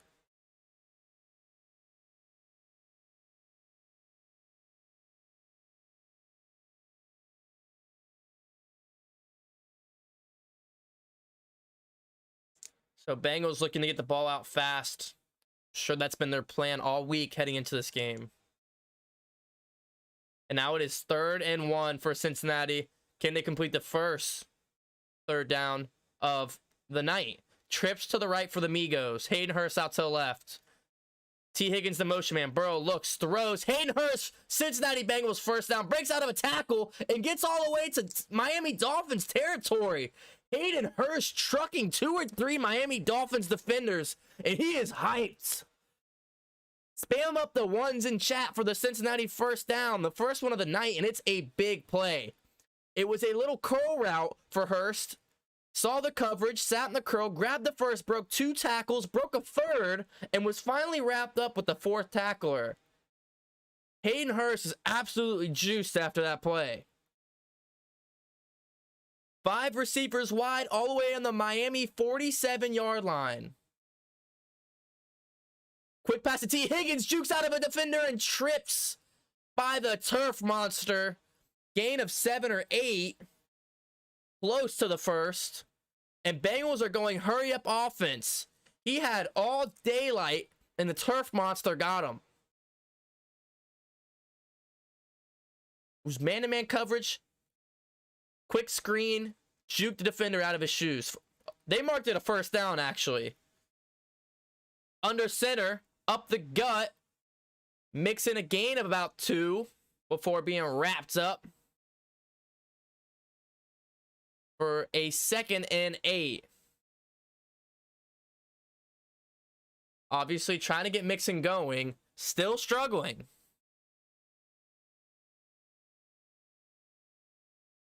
Mike McDaniel. First season as the Dolphins head coach. So far, 3-0 in his career. What a way to start your career. Under center again is Burrow on the Miami 35-yard line. Mixon, play action, Burrow. Hayden Hurst, catch, juke, and wrapped up about 2 yards shy of the first. And a flag comes diving in late into the play here. I think this might be unnecessary roughness. A late tackle here. Let's see. The refs are talking this one over. Personal foul. Unnecessary roughness. 27 for the Dolphins. Hayden Hurst was already wrapped up when the play was over. He came over and decided to give him a shot to the chest after the play. And the refs are not dealing with that tonight. They've heard all the chirping going on with both teams, and they're not having any of it. So an early personal or roughing, a personal foul, the first one of the night, early here in the first. Refs are not letting anything scrappy tonight. That puts the Bengals in the red zone. First and 10, 11:35 remaining here in the first on the Miami 15-yard line. Shotgun for Cincinnati. Play is whistled dead. I think it was neutral zone infraction. Bengals should have had a free play there. To me, it looked like a neutral zone infraction, but let's see what they call here. And that's what they call it. So a 5-yard penalty and another Bengals first down. They are now on the 10-yard line. Spam up B's in the chat for a Bengals touchdown. Spam up B's in the chat for a Bengals touchdown.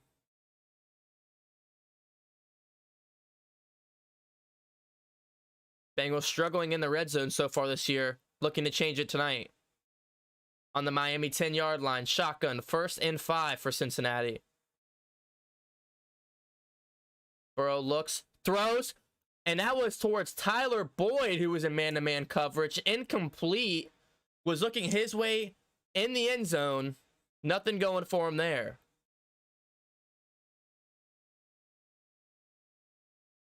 So 2nd and 5 for Cincinnati. This corner for the Dolphins, they just said, was a undrafted free agent. Wow, that's a holding call. He got away with a little bit of a hold there. Had a full shoulder pad of Tyler Boyd for a split second and got away with that one. Tyler Boyd in motion here. Burrow snaps.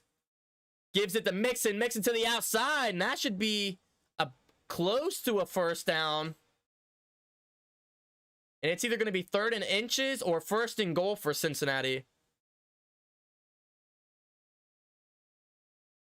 Just 10 minutes and 50 seconds remaining here in the first. A nice block by the rookie there, Volson, who's really struggled this year. He was pulled on the play, pulled from the left guard position all the way to the right to help Mixon get out there. Picked up the linebacker / in and helped Mixon get a gain of 4 there. 3rd and inches. Burrow under center. Mixon in the backfield. And this play is blown dead. I think Dolphins called a timeout.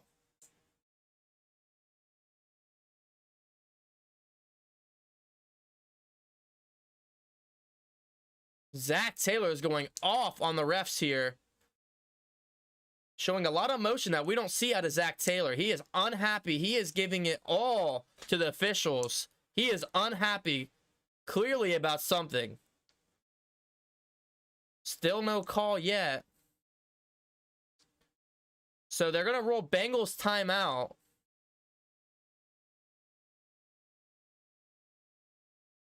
And Zach Taylor was not happy for about something with the time.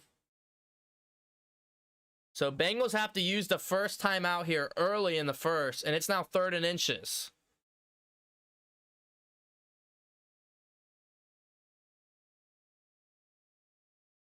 It's given to Mixon up the gun. He's got it. He's getting to the goal line with the push of the offensive lineman, and the Bengals are in for the touchdown. Joe Mixon is getting tonight started with a touchdown. He was about 2 or 3 yards shy. Alex Kappa and the entire offensive line came in and gave him a little shove and pushed him all the way in. 9 plays, 75 yards in a couple minutes for the first drive. Spam up the B's in chat. Spam up the Who Days in chat.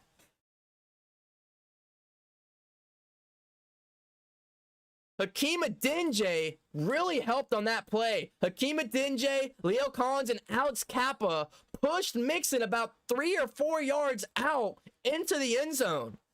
He would have been short there of the goal line. Money McPherson, the PAT is up, and it is good. 7-0 Cincinnati Bengals with 10 minutes remaining in the first, and you couldn't have asked for a better first drive in Cincinnati. This is exactly how we wanted it. Hurry up offense, run the ball a couple of times, and punch it into the end zone. The Bengals have been so bad in the red zone all year, trying to get too fancy. You just give it to Mixon and let him do the rest. Shout out to the offensive line right there. And I think it's time for some push-ups. I think it's time for some push-ups here. Anybody ready for it? Let's get into it. Leo Collins made the Dolphins defensive guy get pushed in the Mixon. Yay! We already got one prediction knocked off. We said Mixon touchdown. Happens on the first drive. Does anybody in here have Mixon on their fantasy? Anyone have Mixon on their fantasy? Here we go.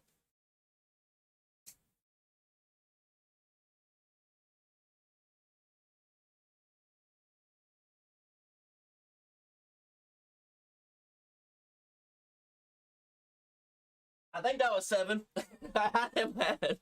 There we go. There we go. There we go.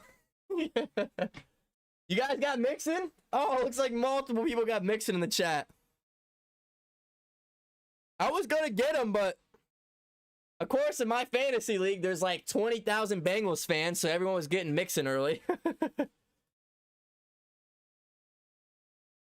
Kyle says the crowd looks like an SEC crowd bowl. Oh, yeah, it looks crazy. It looks crazy. Let's go Broken. Let's go Cincy. Let's go everybody, get active in that chat. Wow, my person has, the guy I'm playing has Tua, Tyreek Hill, and Jalen Waddle. I have nobody playing in this game.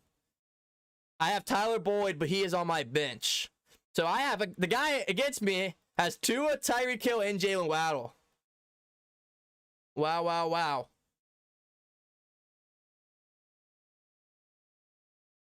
Shooter McPherson in the fantasy league has Burrow and Mixon.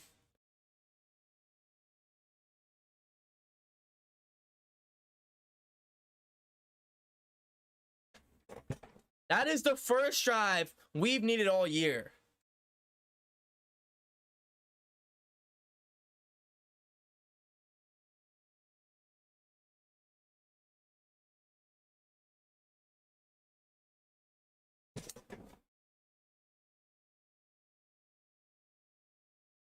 The kickoff is off and in to the end zone. And Tua, number 1 for the Miami Dolphins, the Fins, comes in for the first time tonight, trailing after the touchdown on the first drive.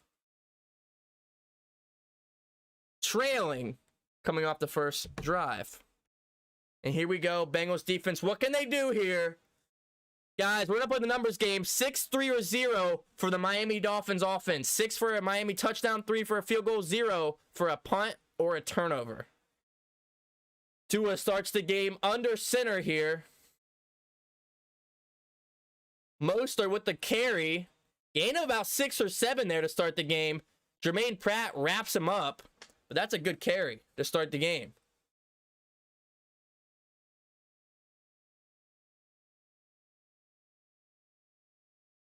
They're trying to get their run established, so Bengals load the box so then they can play action off of that and man coverage.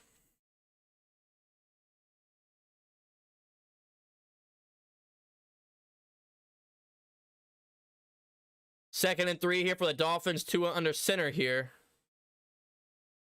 Play action, looking down the field. Gets it into Tyreek Hill. Gets a big play all the way inside the Cincinnati 45. So Tyreek Hill says, I'm going to Tyreek. Well, he wasn't lying. He goes on the first play of the game, and it's a good connection.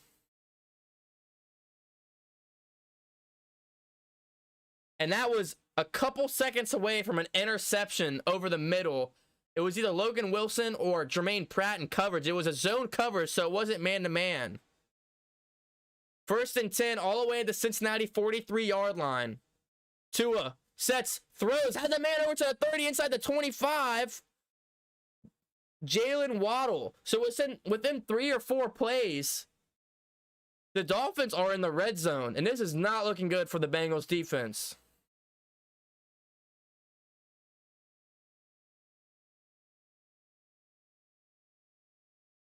Good play call there. Forced a safety to pick the outside or the end. Pick the outside to save the touchdown. which gave Waddle the midfield all open. 1st and 10 all the way at the 22 of Cincinnati. Tua sets, throws, over the middle, deflected, and that could have been picked off.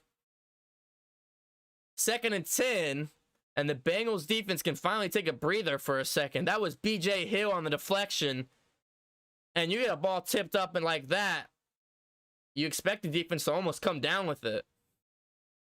Nice deflection by B.J. Hill.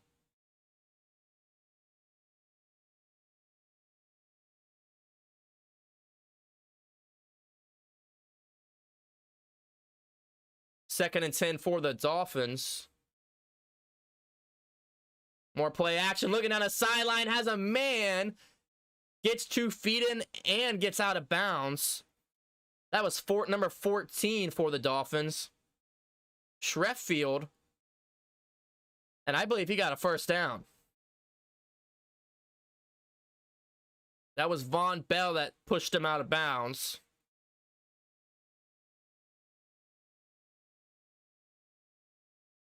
First and 10 for the Dolphins. This drive has been a little too easy for them so far. All the way at the Cincinnati 11-yard line. Call it 1st and goal. High snap. End around to Hill. Hill looking for some space, and he's wrapped up behind the line of scrimmage. Sam Hubbard, the former Buckeye and Moeller high school student, drags Tyreek Hill behind the line of scrimmage.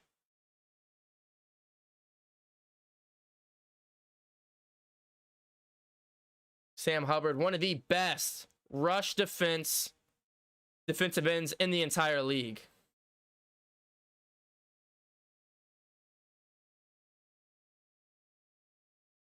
Second and 11 for the Dolphins. 6:50 remaining in the first quarter. 5 wide, Tua sets, throws over the middle. What a catch. That's Chase Edmonds, the running back, for a gain of about 5 or 6. Whoever that was in coverage just got burnt by a running back for the short slant route. Really quick throw and release here for Tua, even in play action. He doesn't sit in the pocket. He immediately takes from a handoff throw. You see a lot of guys like Kirk Cousins and Ryan Tannehill and guys who in play action, they sit back there all day and let their receiver routes develop. Tua has not done that. He is quick to throw, and it's been working so far. Tyreek Hill in the backfield, 3rd and 4. Looks, throws, end zone. It is juggled and dropped by Edmonds, who had a touchdown in the back of the end zone. Mike Hilton in coverage, and he got lucky right there. So that brings up a 4th and 4. Will they go for a field goal or punt? Edmonds was open. Mike Hilton went for the tackle, which was okay. But if he hangs on to that, that is a touchdown. And that's why you need a receiver out there, not a running back. So Edmonds makes a great catch the previous play, and then now it looks more like a running back there. So they're going to bring out Jason Sanders, the kicker, and this is a win for the Bengals if they hold him to 3 here. That is the definition of bend don't break. 23-yard field goal is up and good for the Dolphins, but boy, that is a W for the Bengals. They let them drive about 90 yards in 3-4 minutes, and they settle for 3.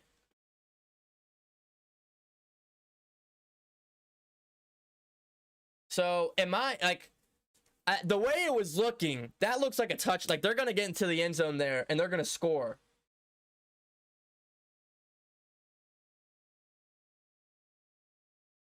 And I said if they go for a field goal or a punt, my bad. I obviously meant field goal or go for it. But, I mean, that's a win for the Bengals. You let them drive 90 yards in less than 4 minutes. I mean, that was way too easy, that drive for them. And the fact they make them settle for a field goal within 5 yards, you know, it's a 20-yard field goal, that's a W. Because the way that was looking, that looked like it was 6.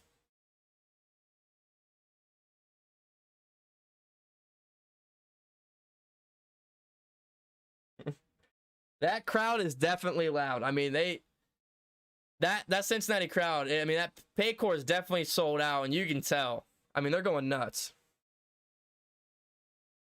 No, it's all good. I say that all say stuff like that all the time. My most embarrassing one was last year. I think the only person that remembers that one's LT, if LT's still in here. But I was talking about someone on a tackle, and I said they grabbed them by their. And I'm not gonna actually say it, but I didn't even know I said it until LT said something in chat. And it was crazy. That was so embarrassing. Bursky says that stop could be game. I mean, yeah, that stop. That could leave points on the board like that. That's going to come and haunt them, in the fourth quarter. I mean, the way that drive was looking, they should have gotten to the end zone, and they had a drop. They had a drop touchdown right there. The defense has got to come out with some adjustments because Dolphins had the right game plan dialed up. Tyreek Hill in that drive had 1 reception for 26 yards. So he's already got his day started. Talking about the Super Bowl, 7 sacks allowed, the most in the Super Bowl history. Thanks for bringing that back up. Oh, the sackles were good. Your last, oh, okay, was John. Okay, I remember you now.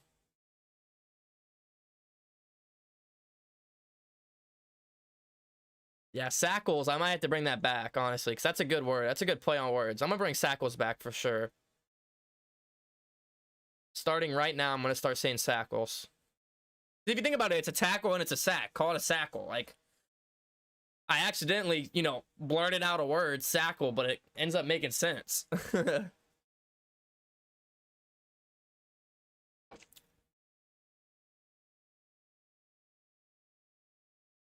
Field goal or punt from the 20-yard line. That's a good one. All right, well, 1st and 10 after the touchback. Burrow's going to line up under center here. Jamar Chase lonely out to his left. Play action. Burrow throws, looks his way, and it's overthrown. Jamar Chase takes a shot. Looking for him over the middle. Dangerous throw there. 2nd and 10.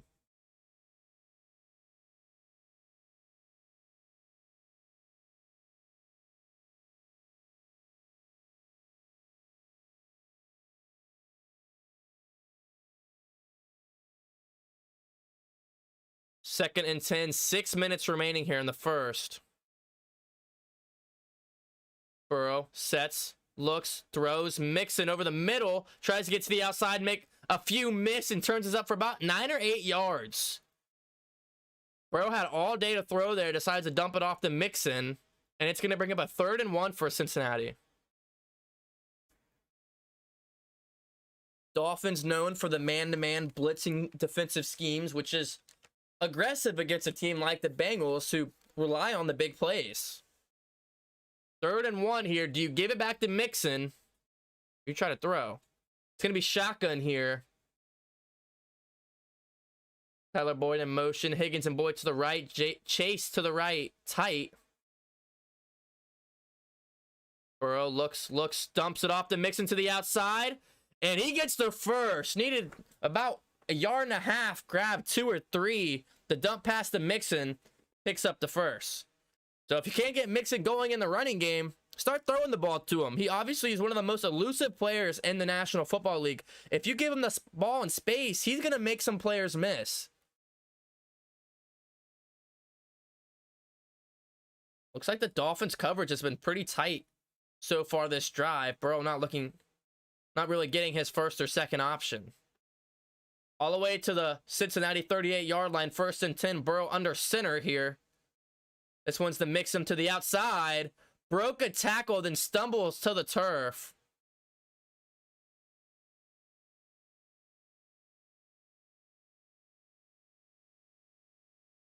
Wow, Mixon is going to get about 4 there. But boy, he could have had a lot more if he didn't fall and trip. The heavy set for the offensive line is really helping out Burrow, or helping out Mixon in the running game. They've really struggled with just the 5 offensive line this year running the ball. But when they run this heavy set, it's worked today. Oh, wow, they're going to say he only got 2. I thought he got a little more than that, but along 2 yards on the carry. Burrow steps in the pocket, tries to toss this one out to Hayden Hurst, and it's overthrown. 3rd and 8 for Cincinnati. A little bit of pressure there from the defensive end of the Dolphins, and Burrow got a little antsy there. Tried to get it tossed out to the right. 3:47 remaining here in the first. What kind of play you go here? You obviously want to look for Chase. But on a 3rd and 8, you usually see Tyler Boyd step up in plays like this. P. Ryan in the backfield. Higgins, Boyd, and Chase are the receivers. Burrow pressures there, dumps it off. The P. Ryan drops it. And the punt team is going to have to come on for the Bengals for the first time today.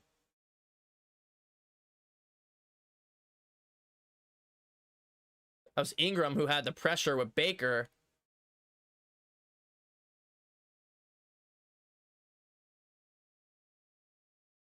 And the Dolphins are sitting the pressure so far in this game. Tyreek Hill, the return man. Kevin Huber, the longtime Bengal and former UC Bearcat, punts this one off.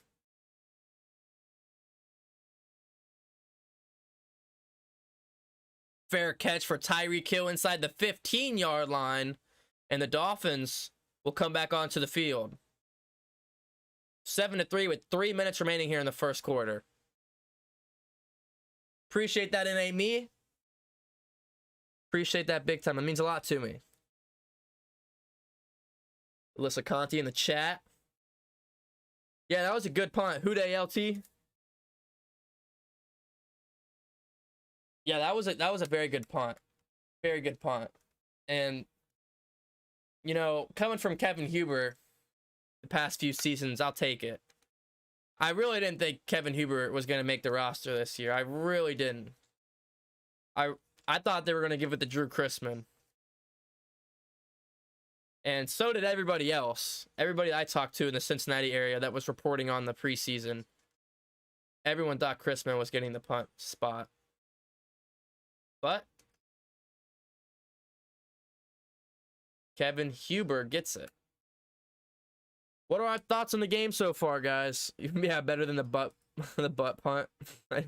Got that right. Huber has some good punts this season.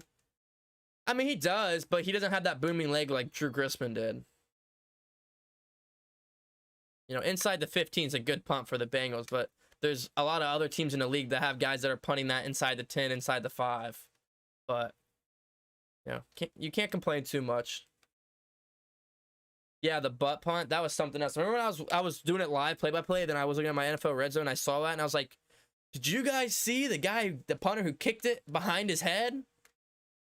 And then you guys went and saw it, and you're like, no, he just kicked it off the ass of his teammate. I was like, that makes more sense. I didn't understand how the ball went over his head and behind him.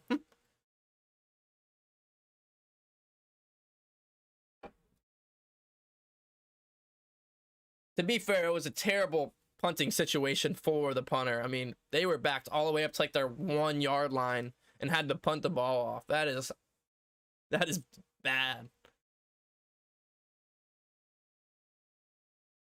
Thought it was blocked. It was blocked. Blocked by a booty.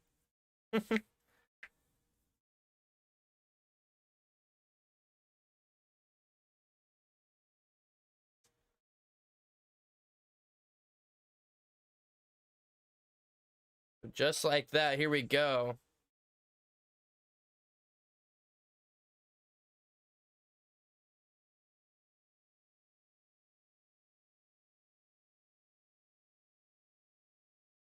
Dolphins come on the field at their 12-yard line here.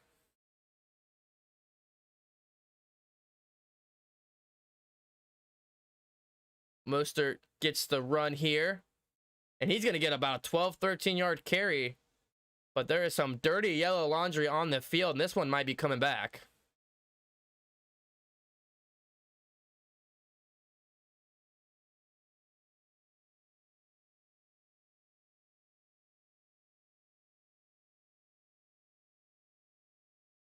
And it is going to be a holding call against the Dolphins.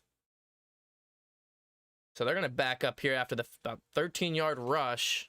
And it's Tyreek Hill on the holding call.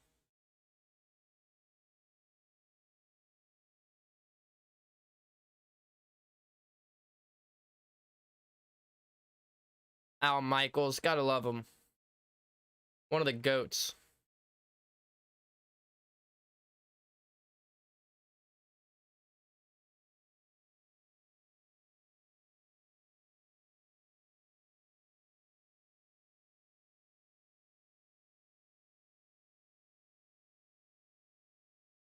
Tua's gonna come back on the field here.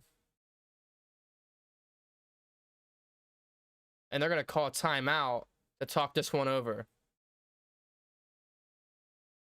So 1st and 16, 3 minutes left in the first, and Tua's gonna burn a timeout here to talk over this long first down conversion.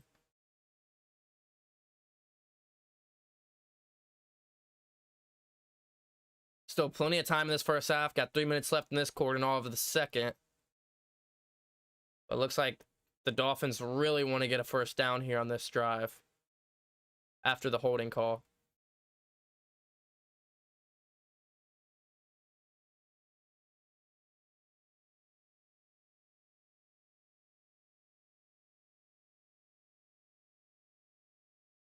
It is loud at Paycor Stadium. The whiteout is looking amazing. Backed up to their own 7-yard line after the holding call. Tyreek Hill, the motion man. Fake end around, throws it to him. He's going to climb up the sideline for a short gain there. 2nd and long still. Clock just hit 3 minutes. 2nd and 13. They're only going to mark it a 1-yard gain.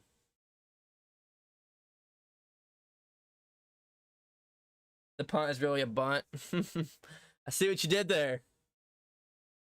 Crow said, doesn't seem like the refs hate us today. 2nd and 13.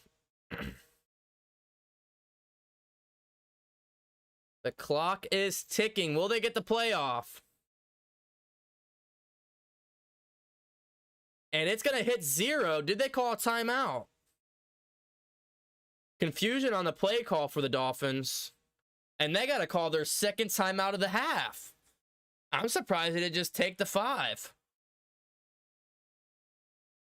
So Dolphins miscommunication on this drive so far, and they got to call their 2nd timeout. So they only have 1 timeout remaining still in the first quarter.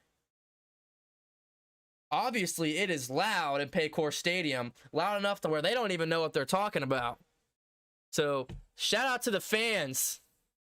Spam up some hoodays in the chat for the fans at Paycor Stadium. Obviously, making it hard for Tua and this Dolphins offense to get on the same track. And you think it's loud now, wait till the 4th quarter. And everyone has about 10 brewskis in their system. And I'm sure they already do, considering it's Thursday night and they probably were camping out all day. But wait till they've been standing up about 3 hours in the 40-degree weather downtown with the breeze coming off of the river and they're freezing. They warm up by getting real loud in the stadium. If you go to the stadiums in downtown Cincinnati in a year, in this type of year, that wind is so cool. That breeze off that river is so chilly. It's so chilly.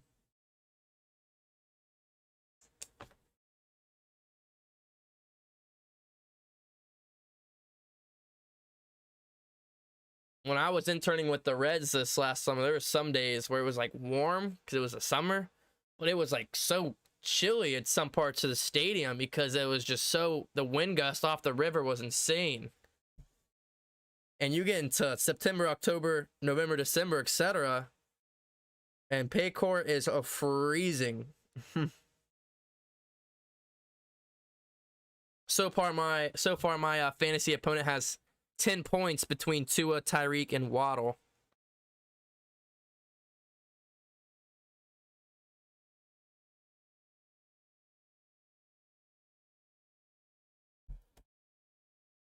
Looks like next Thursday night, we got Jonathan Taylor going to Denver to play Russell Wilson, who the Broncos have had a very rough start themselves, similar to the Colts. Even though they just beat the Chiefs, which was like, what? Showing Collinsworth at the game with Roger Goodell. So Roger Goodell alert in Cincinnati alongside Chris Collinsworth, who should be commentating this game, but it is what it is. 2nd and 13. Tua steps back into the pocket, throws this one, and they get the completion in the first down. Bengals have the Dolphins all the way at their own end zone on a 2nd and long and give up the first down. That is disappointing. At least the timeout was worth it for the Dolphins. They got to talk over a good play.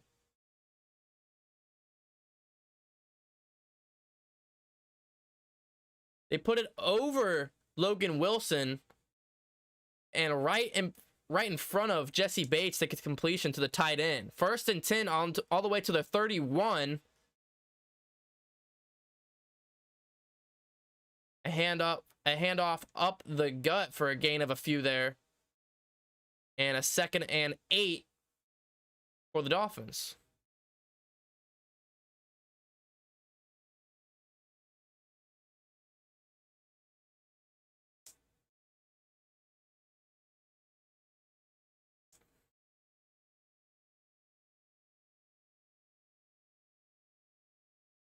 Good day to everybody in the chat. Just over 75 seconds here in the first. More play action for the Dolphins all day to throw down the field, and it's picked off. Von Bell. Von Bell, I said before the game, I would predict a big play by Von Bell. He picks off Tyreek Hill. He picks off Tyreek Hill. Tua had all day to throw, and he throws it to Tyreek Hill, which he says, oh, we got Tyreek Hill. I'm going to throw Tyreek Hill. Throws this one in double coverage, and it was severely underthrown. Underthrown at about 5-10 yards. If you're going to lead Tyreek Hill, who had space, but he underthrew him by a mile. Chidobe Awuzie in coverage. Von Bell comes over to support and picks it off. All that smack talk and you're getting picked off, Tyreek Hill. What is up with that? I know not necessarily your fault because it was underthrown by a mile, but geez Louise. A handoff here for the Bengals. Mixon bounces this one to the outside and gets about 7 yards there. Mixon looking good tonight. Where's the Houdays in the chat? Get some Vons in the chat. Hey, Roach says, you called it, DC. What'd I say, man? For big games, Von Bell just has big games. Someone predicted, I predicted it. It's right here written on paper. You might be able to see it, but it literally says, there it is. Von Bell, forced fumble or interception. A handoff here to Mixon. And he is stopped about a yard or two shy of the first down. So it's going to bring up a 3rd and short for the Bengals. I said Monday Night Football, Thursday Night Football, or Sunday Night Football, Von Bell makes big plays. And I said he's going to make one tonight. And he already has an interception on Tyreek Hill. This is big, though, this 3rd down. Cincinnati's on their own 39-yard line. And they want to pick this one up. You just got an interception. You don't want to get the ball right back. End of the first quarter, Cincinnati's going to talk this one over. And with the end of one, Bengals up 7-3 over the Dolphins on Thursday Night Football. WDC. I appreciate W for the Bengals so far. First quarter W. Let's talk about the game so far, my predictions and my preview, and what's turned out. So let's start with the offense. I said get Mixon going. I predicted 85 yards and a touchdown. He already has a touchdown. I don't know how many yards. I'm assuming at least 30. Jamar Chase touchdown, 95 yards. Hasn't really gotten too involved so far. Burrow tried to force it his way over the middle last drive, and it was in double coverage. Not a great read there. And I said 3 or less sacks. So far, the offensive line has looked pretty clean. They've done pretty well so far. And a part of that touchdown was because they came over and pushed Mixon into the end zone. So that was all the offensive line. My offensive keys were establish the run, get points first, and protect Burrow. Well, so far the Bengals have done all three. So, good job, WDC.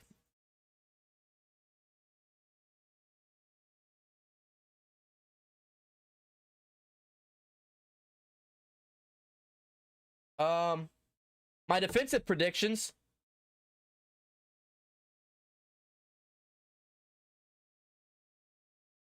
Hendrickson, 2 sacks. Haven't heard much of him tonight.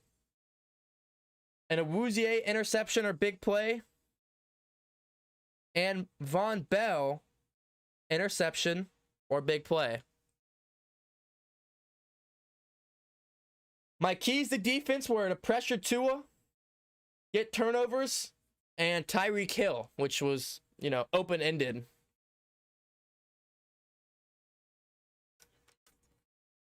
Mixon has 26 yards. Like to hear it. So, it's looking good so far. But you can't stop now. And that was Mixon's first touchdown of the season.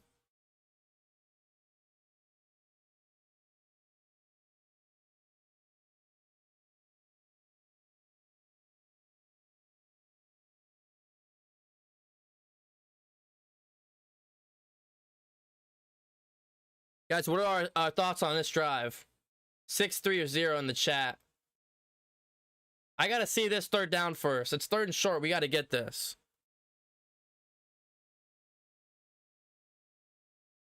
Come on. Honestly, that wasn't Tyreek Hill's fault. He had a step on Shadobi Wouzier deep. But that's also, if you pin somebody to blame, you playing the defensive line because they didn't get any pressure. I mean, Tua had all day to throw.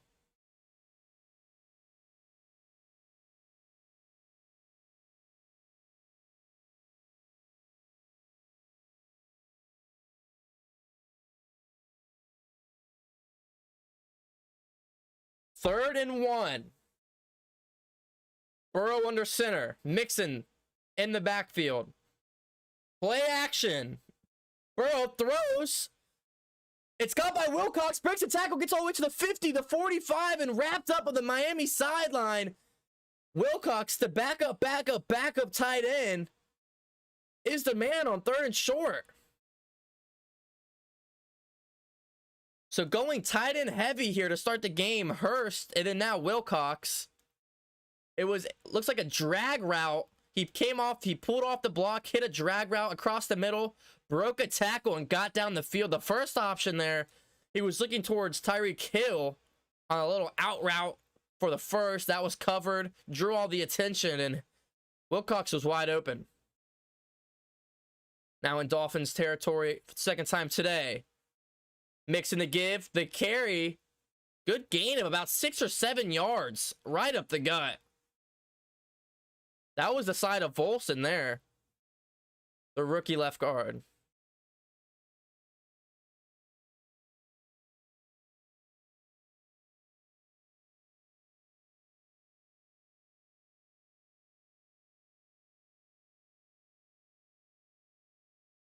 Craig Pup says he's a whopping 2 points in fantasy.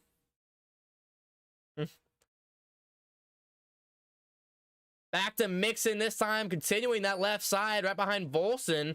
About another 4 yards here. It's going to bring up third and short. Maybe the Bengals will start looking to Higgins. Oh, Higgins hobbled off? I didn't see that. Possible T. Higgins injury.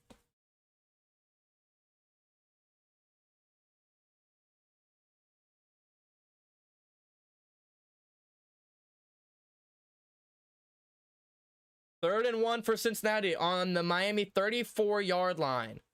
Mixon up the gut, and he's got it. Right back to that left side of the line. And that's a Cincinnati first down. Spam up the ones in the chat for the first.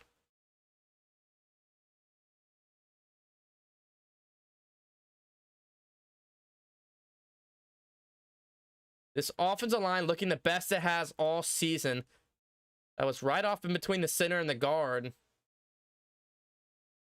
Bolson looking really well today. Burrow back under center.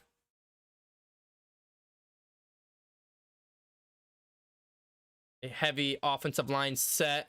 More play action. Burrow steps up, throws this one downfield, and it was out of the reach for the tight end. But then a flag comes in late. I think this is going to be targeting or another personal foul on the Dolphins with the late hit.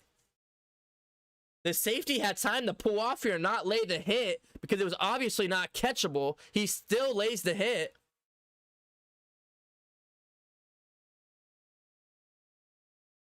And they're going to pick up the flag and say there's no foul on the play. So instead of the 15-yard penalty, they pick up the flag and say there's no.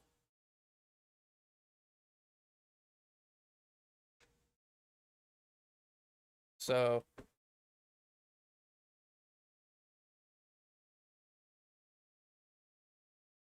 second and 10 here for the Bengals. Inside the 35 of Miami. Audible here by Burrow. Mixon in the backfield. Looking, scanning, steps in the pocket, runs out to his right side. He's going to tuck it and run. Get a gain of a few there, then tossed out of bounds is Burrow.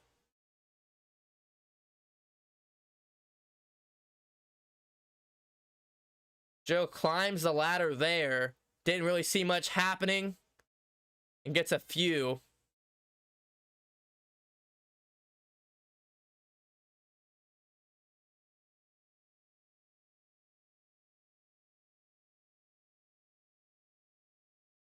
So Burrow makes a 3rd and 10, a 3rd and 5.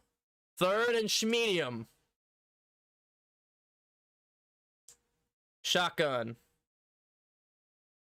Burrow steps up, pressures there, invades the sack, tucks it, runs, and he's gonna be about a yard shy of the first. And it's gonna be 3rd and short. Do they go for it, a kick and take the points? That looked like a all-sure sack there, but somehow Burrow climbed the ladder and got the play. 4th and 1, the Bengals offense stays out on the field. Wow. Talk about aggressiveness.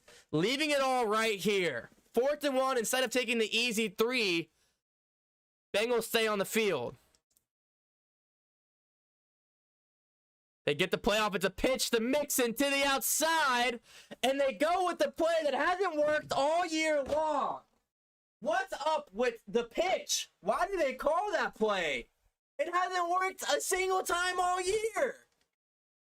Oh my gosh, that's the play? You're a yard away and you don't QB sneak it? Oh my gosh. Zach Taylor. Come on. That pitching play hasn't worked once all season long. Our offensive line can barely block up the gut. You think we can start pulling guys to the outside? Oh, boy. Oh, wow, that's a bad call. That is a terrible call. You guys saw me complain about it, not last week. The week prior. If you were in this stream, you know exactly what I'm talking about. They ran that play maybe 6 or 7 times, and every single time it was for a loss. Not once was it for a positive yardage. Not once. Oh, they gotta stop with that pitch. It's so bad. It's never worked. Not once this year.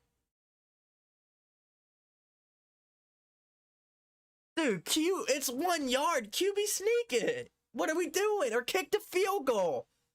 It could be a 10-3 ball game right now, but instead we go for the toss, and it doesn't work. It doesn't work. That one's on Mr. Zach Taylor right there. That play has been bad all year long.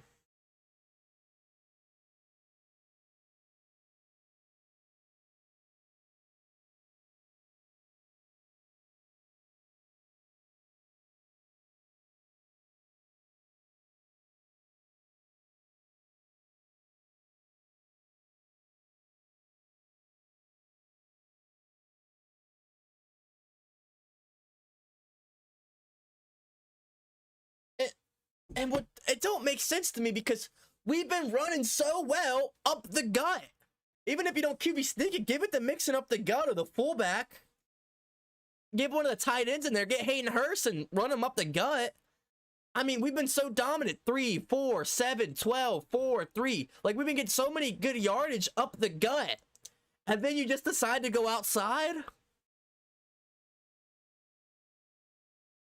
Look, man, I'm okay with going for it in plays like that. Like, because if it pays off, it pays off.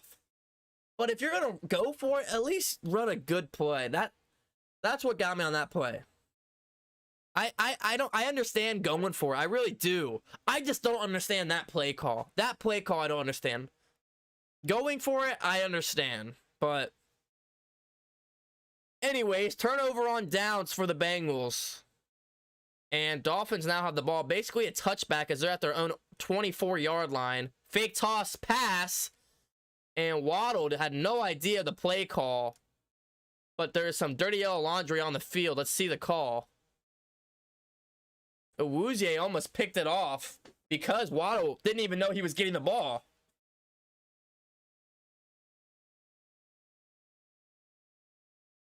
The flag is an ineligible receiver or ineligible man downfield, 68, the lineman, and it's going to back him up 5 yards there. Yeah, that was a miscommunication call there for the Dolphins.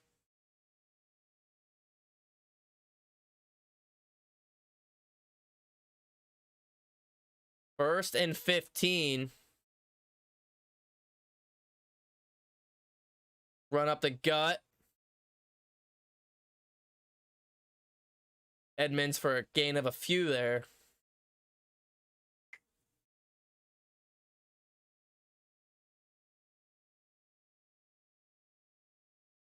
Second and 11. 10 minutes remaining here in the second quarter. Still plenty of time for football in this first half.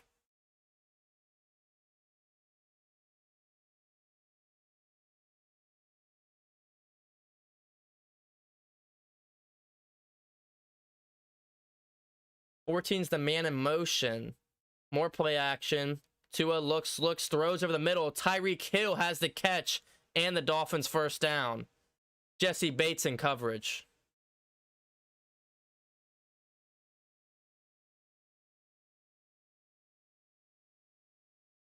Looks like Chidobe Awuzie was in coverage, which, you know, I said he would be. Found the soft spot in the zone.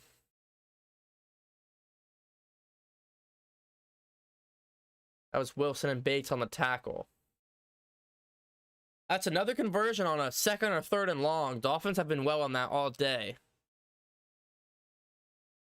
First down from the 40, a run to the outside. Edmonds gets a gain of about a yard. And just like the Bengals, the Dolphins can't get anything on the edges when running the ball. Logan Wilson was a man on a mission there to get that tackled. He got it.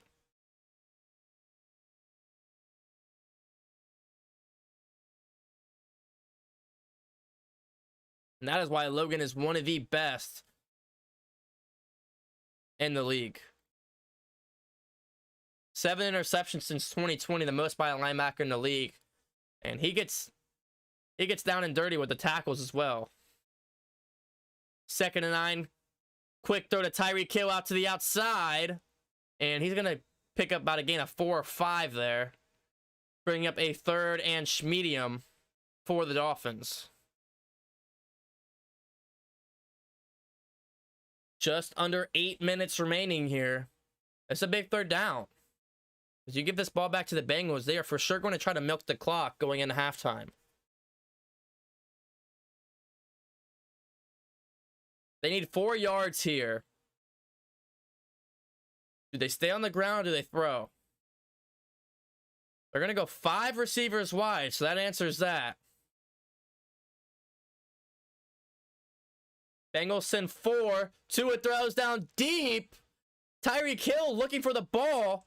Incomplete, but there's a flag on the play. This might be DPI.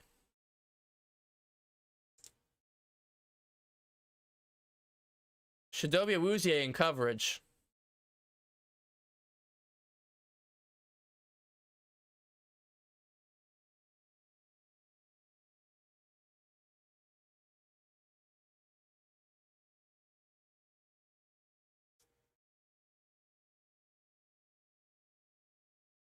Pass interference, Chidobe Awuzie, and this is a big gain for the Dolphins.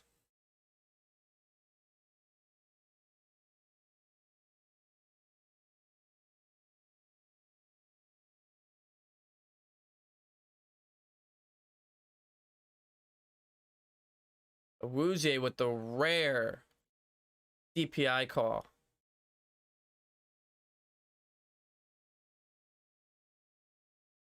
That takes him all the way to the Cincinnati 30.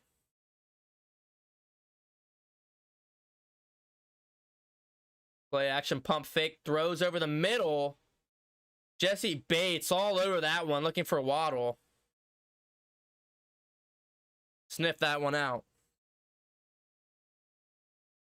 Yeah, you have Najee on your fantasy and you got to root for him. Hey, you can root for Najee. Just root for a Steelers loss. Just hope Najee has a good game. Since he says a white and black hooday.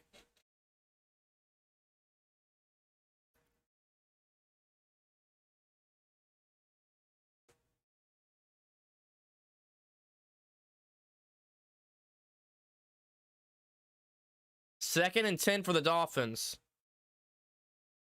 Can they get inside the red zone here? Throw over the middle, comes out. That was to Waddle again. Incomplete. And it's going to force a 3rd and long, 3rd and 10. Akeem Davis-Gaithers, the outside linebacker, all over there in coverage. Dolphins have been good on 3rd downs that have been for long. 3rd and 2nd downs that are like 3rd and 10, 2nd and 10.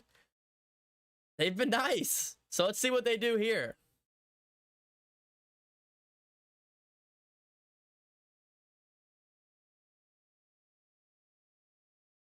Tua steps back, rushes outside the pocket, sets, throws it deep, end zone. Nobody's home. And the Dolphins are going to have to punt. Looks like Tua took a hit there, and Hendrickson has some smack talking as he runs off the field. Hendrickson was upset about something.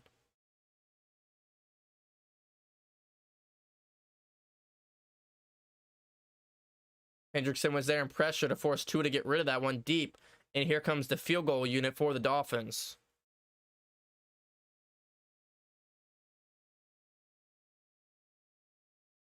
.48-yard attempt for Jason Sanders.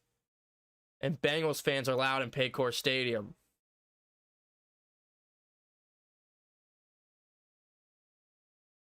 Kick is up, and it slides through the uprights.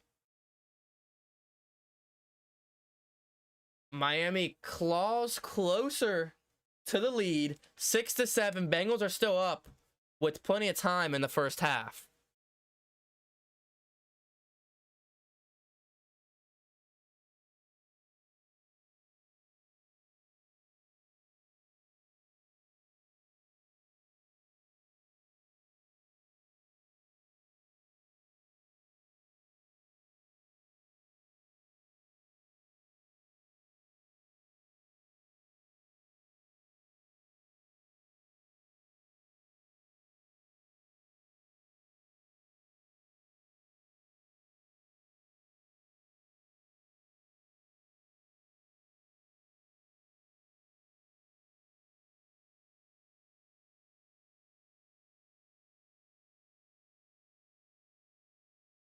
The Bengals here need to get a good drive to go into halftime. What is there, about 7:30 remaining? So still plenty of time. That's a long drive. 7 minutes is an excessively long drive. But if you could at least have a 4-minute drive, 4 or 5 minute drive here and get into the end zone, best case scenario. But, you know, you don't want to give the ball back. Thankfully, our defense has been not break. You give the big play down the field of the DPI, which I'll take it. I mean, better than letting Tyreek Hill scroll into the end zone on a 70-yard bomb. I'll take the DPI. But it'd be nice if our offense can get some more points on the board, even if it's 3.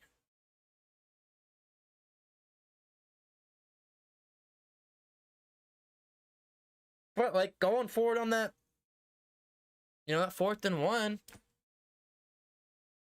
I don't disagree.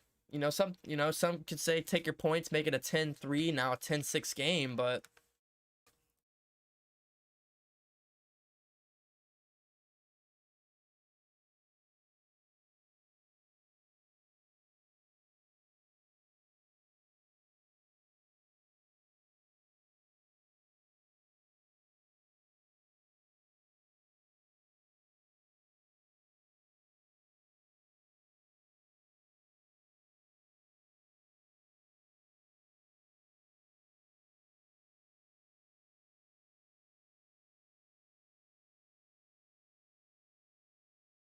Jason Sanders setting up to kick this one off. Back to the Bengals.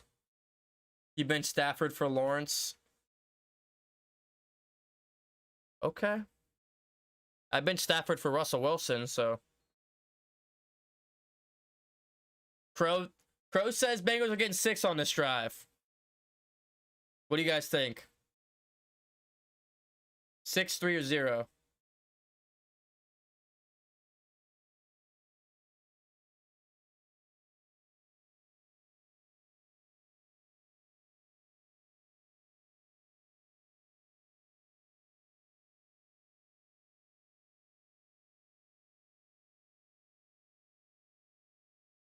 First and 10.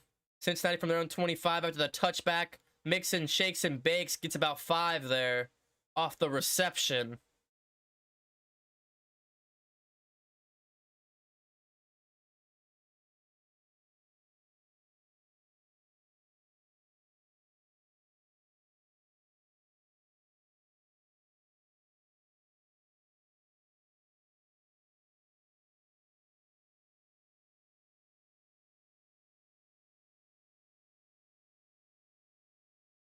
Three receivers wide here. Play action. Burrow looking. Pump fakes. Throws. Looking for Tyler Boyd. It was incomplete. So 3rd and 5. You definitely want to pick this one up. You don't want to have to go 3 and out here and give the ball right back to the Dolphins. Put your defense back onto the field. Douglas says 0. Can't count on Zach. Burrow 7 for 13, 75 yards. Mixon 12 rushes, 37 yards, and a touchdown. 3rd and medium for the Bengals. Jamar Chase lonely wide to the right. Boyd and Higgins to the left. Burrow throws off his back foot. Looks for Higgins on the sideline. Can't get to him. Xavier Howard in coverage. And the Bengals go 3 and out and put their defense back out there. Not what you want to do. Don't want to leave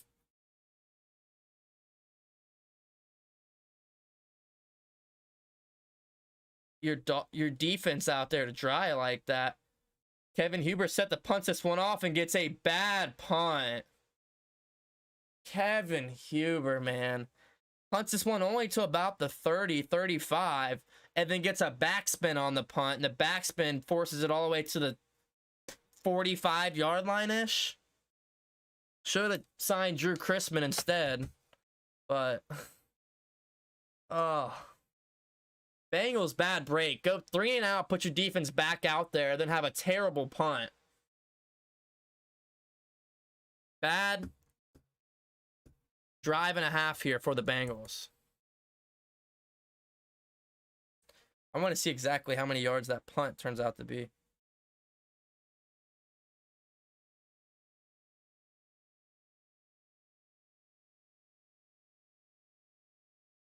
Because that was not ideal.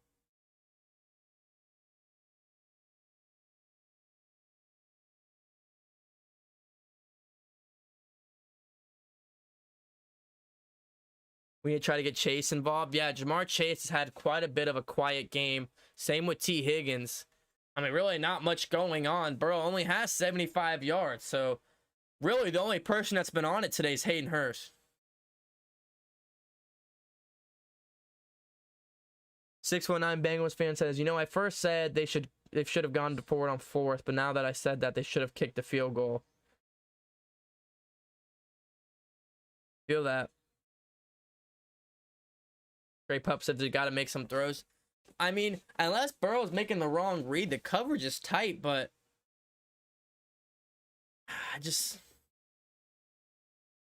they're kind of shying away from Mixon. I mean, he on 1st down gets 5 yards, and then they go back-to-back throws. Do you stick with Mixon at least one of those downs? It's a tough call.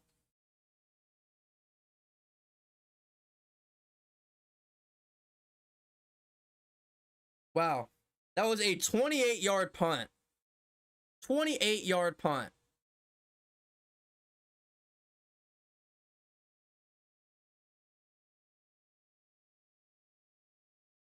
Burrow, I'm not going to lie, it does look a little confused. I mean, he looks rushed. He's not really letting the routes develop, but I understand because he wants to get it off through the pressure. But at the same time, Burrow looks a little rushed in the pocket.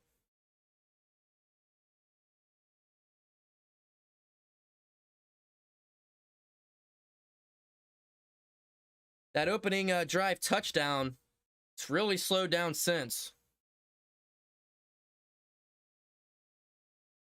1st and 10 for the Dolphins, all the way at the Cincinnati 43-yard line, or the Dolphins 43-yard line, excuse me. Play action. Tua slings this one all the way down the field, and Jesse Bates almost had the interception. Was looking Tyreek Hill down the field again. Bates almost had a pick. But there was a flag back. And it's going to be a roughing the passer. So an automatic first and 15 yards. Joseph Aside called for the roughing the passer call.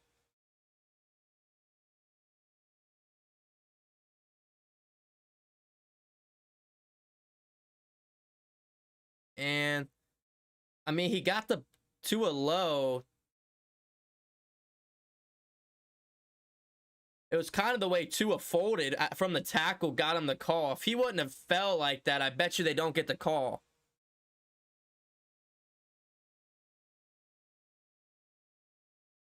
Douglas says he wants better play calling. I would agree. I would agree. So now 1st and 10 for the Dolphins. A dive out to the right for a gain of about 4 yards there for the Dolphins.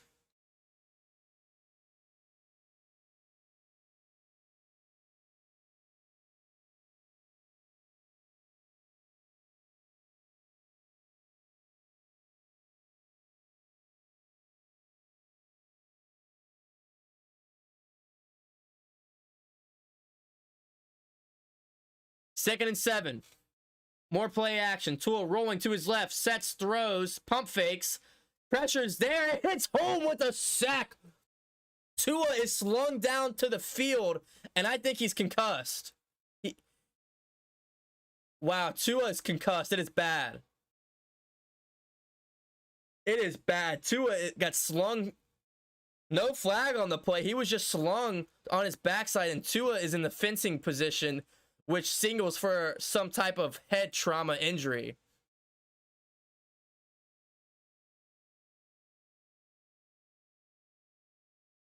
And training staff immediately runs out there. Tua's down on the field. Topu got him around his waist and threw him down. Not a dirty play. He just slung him and he happened to land on the backside of his head.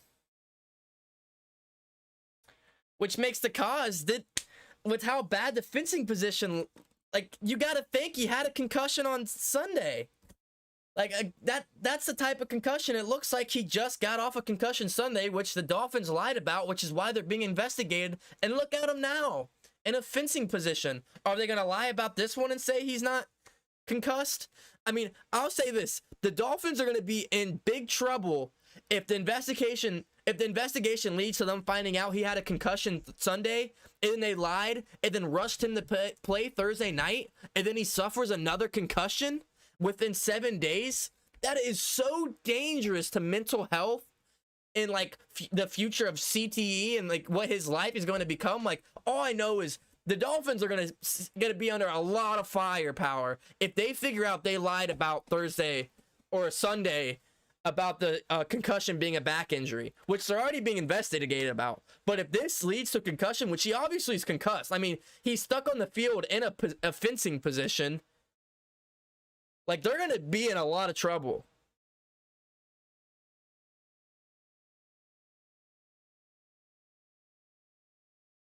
Took me ages to find this stream sitting here at 2:30 watching this game. Where are you from, man?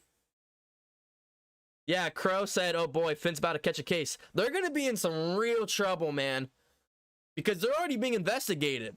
And you throw this on there, that he's in a fencing position, concussed, midfield 5 days later. Oh, wow. I hope Tua's okay. I mean, they can't lie about this one. He was fencing position on the ground. It wasn't a dirty play. The defensive tackle for the Bengals, Topu, got around his waist and just kind of slung him. I mean, he slung him with force, but he's coming in there with force. Tua, same thing as, Sunday. Head smacked the back of the turf, and he's concussed. He's still on the field. Tua is still down on his back on the field.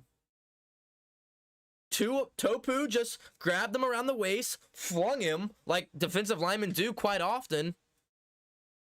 And Tua's just like concussed. And they're bringing a stretcher out onto the field for Tua.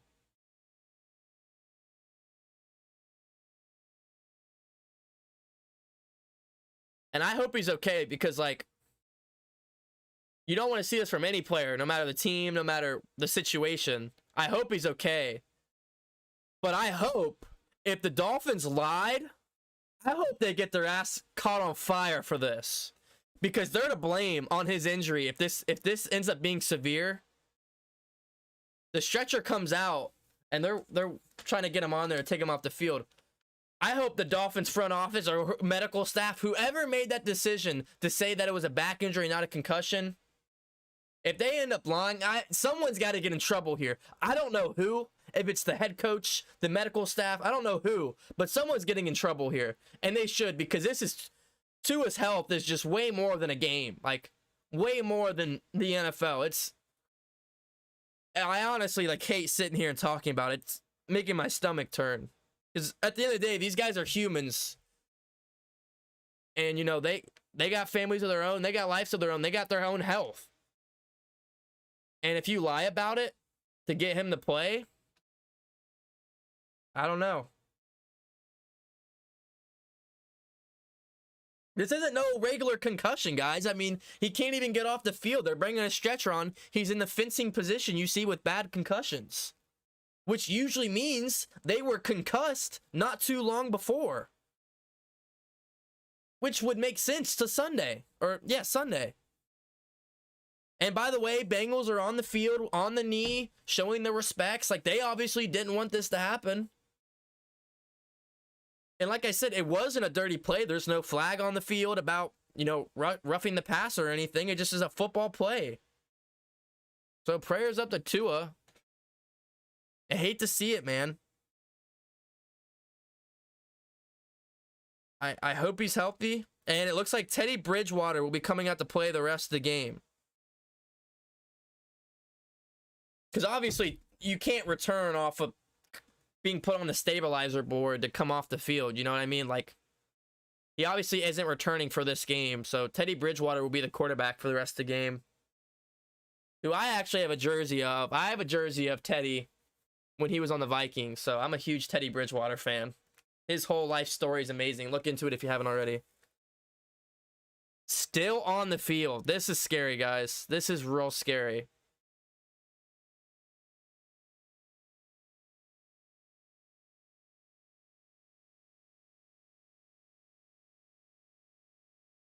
Yep.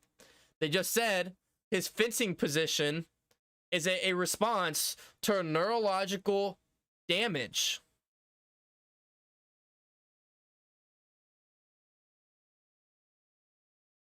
They get him on the stabilizer board, right on midfield.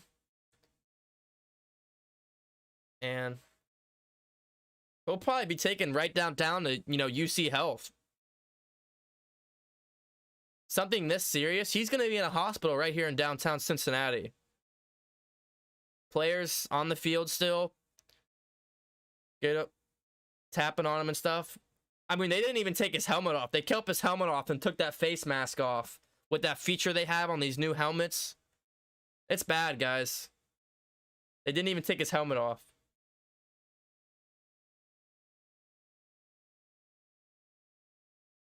They're going to wheel him off the field.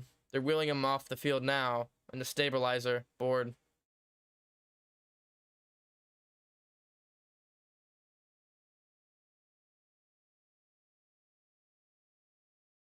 Oh, I hope it's not serious, but more than that, dude, I hope if someone's responsible with letting him play in that investigation they're doing right now,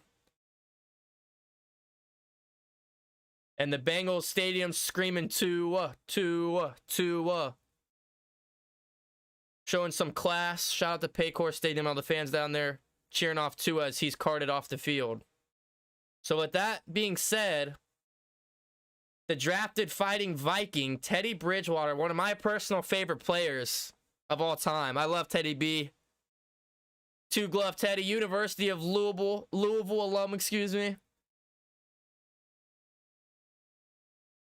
Florida native. Has played for a lot of teams around the league. And I guess he's going to end up playing here for Miami. Comes onto the field. And with Teddy, you got to be a little more careful because Teddy can run the ball. He's not as mobile as he was after suffering his major leg injury with the Vikings. Tore his MCL, PCL, ACL, disgusting leg injury in practice. And he hasn't been the same since when it comes to running the ball, but he's still pretty mobile. 3rd and 17. Dolphins get this one off. Bridgewater steps up in the pocket, throws. And they're going to be close to the first down marker. Trent Sherfield, a yard shy of the first down marker. So they needed 17. They got 16. Dolphins might go for this.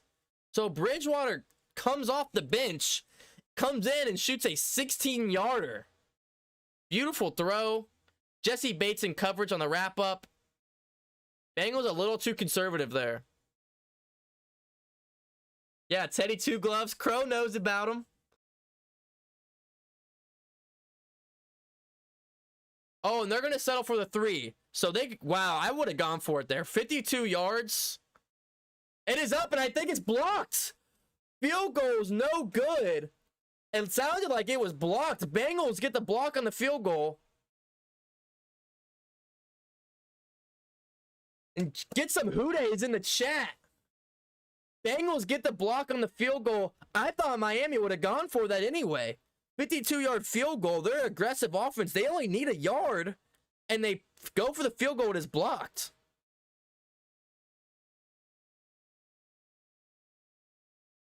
Looks like it was Gunter. 93 for the Bengals. He's on that defensive line depth, and he gets the block. So Bengals get the ball. No score from the Dolphins, and they get it from their own 42.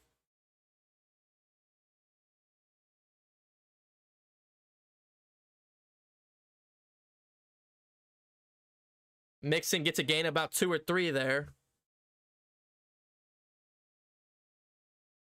Christian Wilkins on the wrap-up.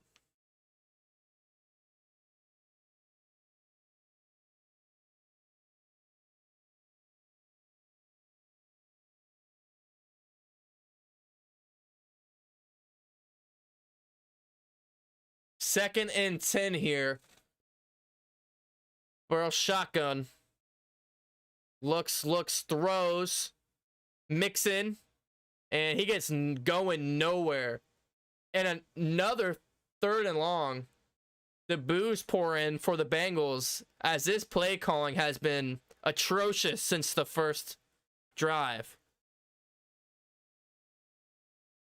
We see Zach Taylor get in these attack modes, score, very aggressive, and then all of a sudden, a new quarter hits, and he just goes very conservative. He's done that last year, and he's done it a lot this year. And we're seeing it here tonight. First drive, very aggressive. Everything outside of that's been really conservative. 3 minutes left in the second. 3rd and 11. Burrow throws. Bengals need a first. T. Higgins down the field, breaks a tackle. 15, 10, 5. Touchdown, Bengals. Number 85, Ocho Cinco Higgins on the Cincinnati Bengals touchdown. 3 plays, 58 yards, 92 seconds is all the Bengals need for a touchdown. Spam up their hoodays in the chat, and whoever has T. Higgins on their fantasy team, shout out to you.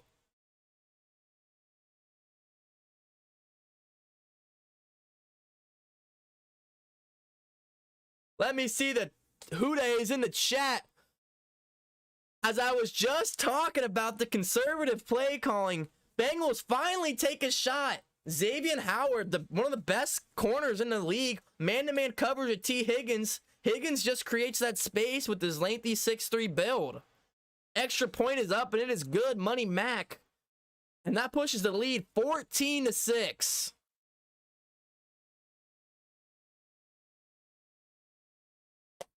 Teddy Bridgewater still has plenty of time, though. They wasted 2 of their timeouts, so they only have 1 timeout, but they still have 2 minutes and 50 seconds in a timeout. That's still plenty of time.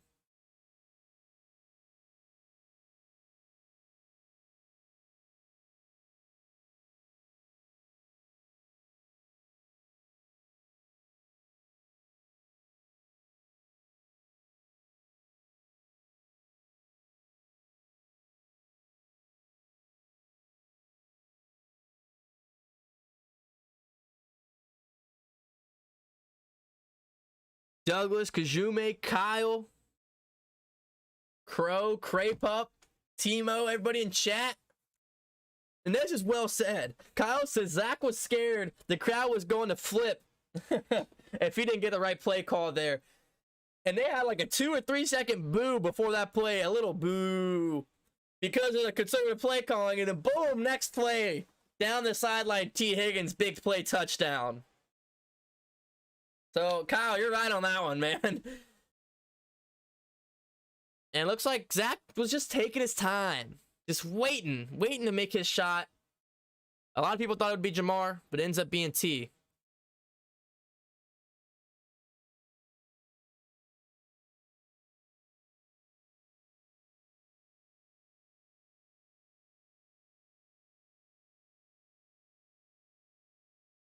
Two gloves, Teddy.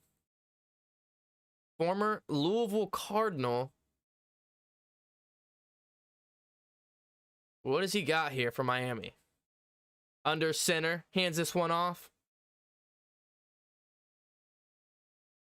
The run gets a gain about a yard or 2. That's Mostert.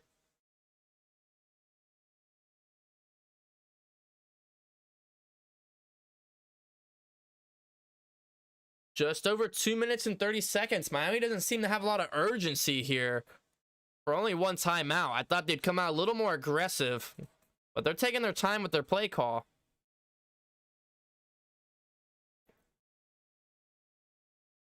Good job on the defensive front. Sam Hubbard was the one who brought him down there. Another run here. Mostert, a gain of about 4. And if I'm the Bengals, you call a timeout here. A flag comes on late here.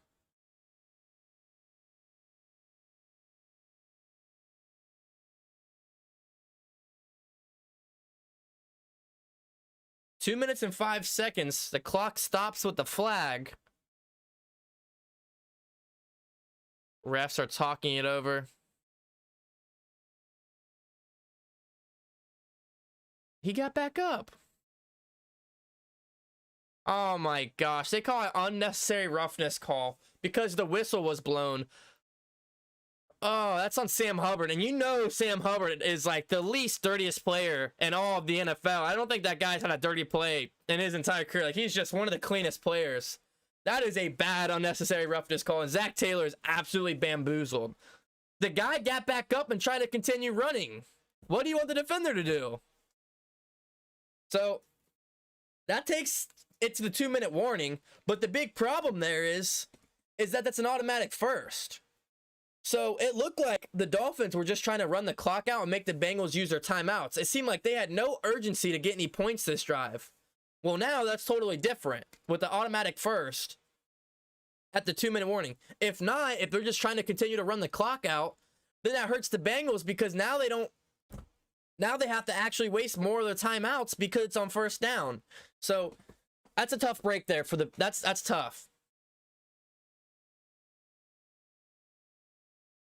Cray Pup's still gonna say it. DC for DC. If you know, if you know, you know, man. That's an old one. Was Billy for BJ the best trade in Bengals history? Dude, it's got to be up there, if not the best. Those white jerseys hit different. They look great out there. That t-shirt on the website? I don't think so. I believe my parents got it for me about a year or 2 ago. It was for the Crucial Catch. I don't think they're doing the Crucial Catch anymore. But instead of October, for the month of October, it used to be the breast cancer awareness, the pink. But now it was the crucial catch last year. So that's where I got it. Might bring it back for this month or for this October.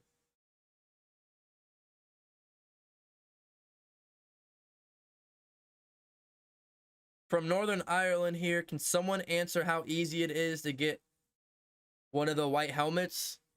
If it's not on the Bengals website, then I don't know where else you'd find it. And I'm sure it's a pretty penny if so. If it's not on the official Bengals website, I wouldn't trust anywhere else to get it. And if they're not selling it online, I bet you the only place they're selling it is the pro shop in the actual stadium. That would be my biggest, that'd be my guess. By the way, that was a 59-yard touchdown.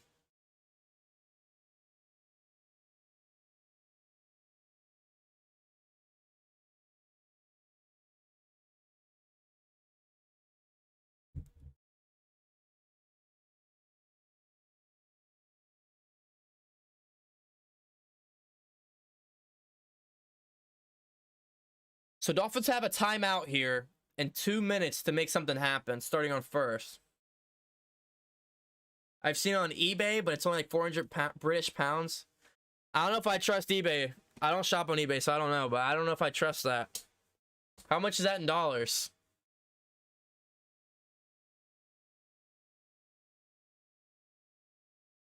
First and 10 for the Dolphins, going 5 wide here from their own 46. Tua sets, throws, slant route. Caught, broken tackle, and it gets all the way into Bengals territory. That's Jalen Waddle. And just like I said, that is why that that call right there, that penalty just happened, is killing the Bengals. Because they went from just running the clock out to, okay, let's get some points on the board. And that big play right there is huge. Bridgewater's 2 for 2, 35 yards. I'm telling you guys, Bridgewater's the real deal. 2-glove Teddy. Just under 90 seconds. All the way at the Cincinnati 35-yard line. Bridgewater scanning, gets out to the left, throws this one on the run, incomplete. Looking for a sure field there. 2nd and 10 with 1:15 left.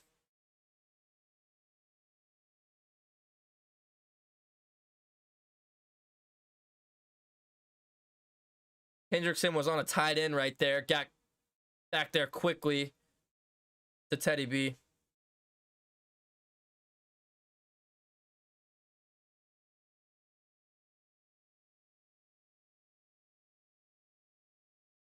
Two and a half sacks and 2 forced fumbles last week for Hendrickson.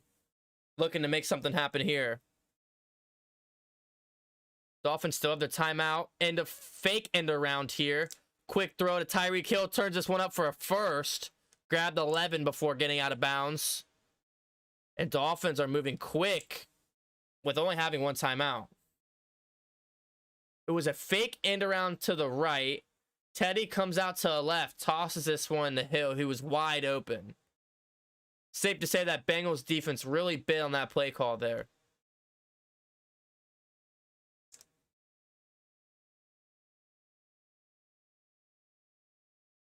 Tyreek Hill, 5 receptions and 62 yards so far in the game. Bridgewater here. Out route. Caught for a gain of maybe 5 or 6. To Mostert, the running back.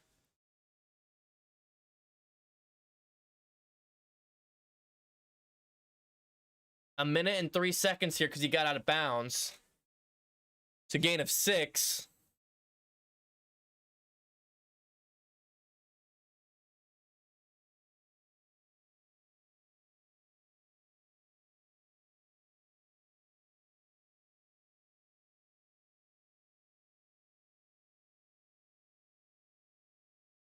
Teddy B trying to get some points on the board before half. Inside the Cincinnati 20 at the 18. Pitch here is called dead. Delay of game here for the Dolphins. Couldn't get the ball off in time. That's really their first hiccup since Bridgewater's been in the game.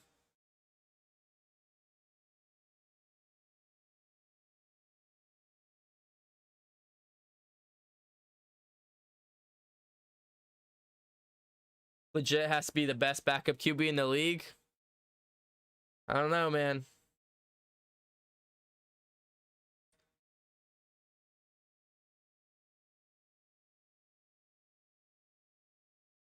Hand off up the gut. Mostert wrapped up by Wilson for a gain of 4. Time is still milking here. They haven't used their timeout yet. Just under 50 seconds. 3rd and 5 here for the Dolphins. They don't get this, they'll have to settle for 3 anyways.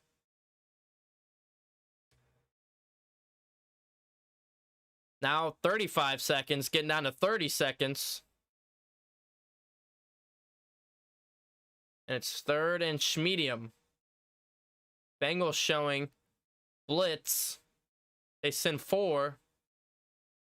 Bridgewater running out to his right. Looking, scanning, throws, has a man. And it's caught for the Dolphins' 1st down, and they're out of bounds. It is now 1st and goal. Good job by Teddy B taking his time outright, surveying for one of his guys to get open, and finally find somebody. What a great job to keep his eyes downfield. That was 14 for the Dolphins again. Sheffield, who Bengals really have no answer for him tonight. 1st and goal, 15 seconds, and they still have their timeout here. You can definitely try to make a play towards the end zone or even over the middle. Tyreek Hill in motion. A shovel pass, a broken tackle, Edmonds, and he spins into the end zone. What a drive by the Dolphins, who you assume try to go for 2 for the tie. Wow. Teddy Bridgewater, what did I tell you guys? 9 plays, 75 yards in 2 minutes and 41 seconds. And they didn't even use the timeout they had. Unexcusable for the Bengals defense to give that up right there. And there's only 9 seconds remaining, so the offense can't even do anything.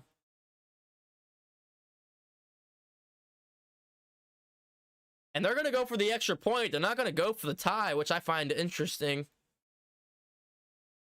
Not sure why they don't go for 2 here. And the extra point's missed. I don't understand that. So it's still 12-14 ball game. Your field goal kicker just got blocked, so he's going to be off. It's an easy go for 2 to tie it. You go for the extra point, and it's right off the goalpost. No good.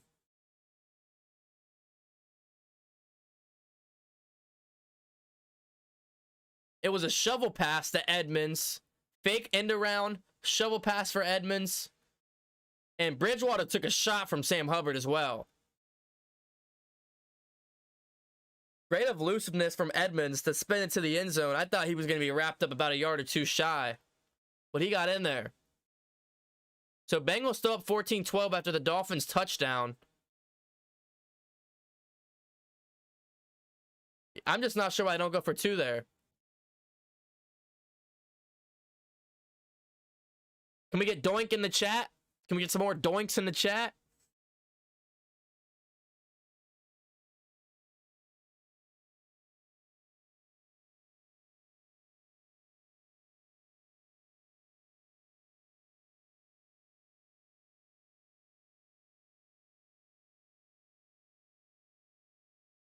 I told you guys, Teddy B's a guy, man. I've been a big fan of Teddy Bridgewater his whole career. I thought it would have played out a little different. I thought he would have been a franchise quarterback, but a devastating injury really changed the path of his career. So touchback here.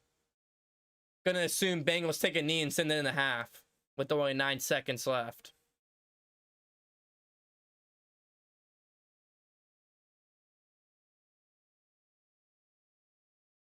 Burrow takes a knee.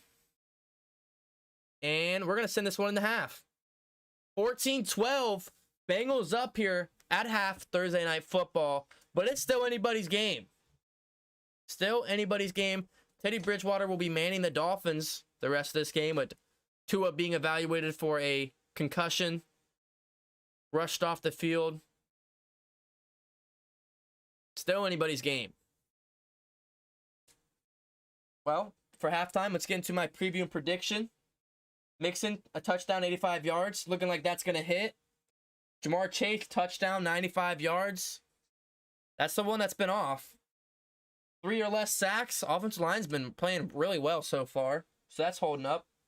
Establish the run. Second quarter, the running wasn't as good.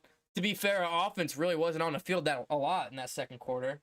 Get points first. We did that. And protect Burrow. We've also done that. My defensive prediction, Henderson, 2 sacks.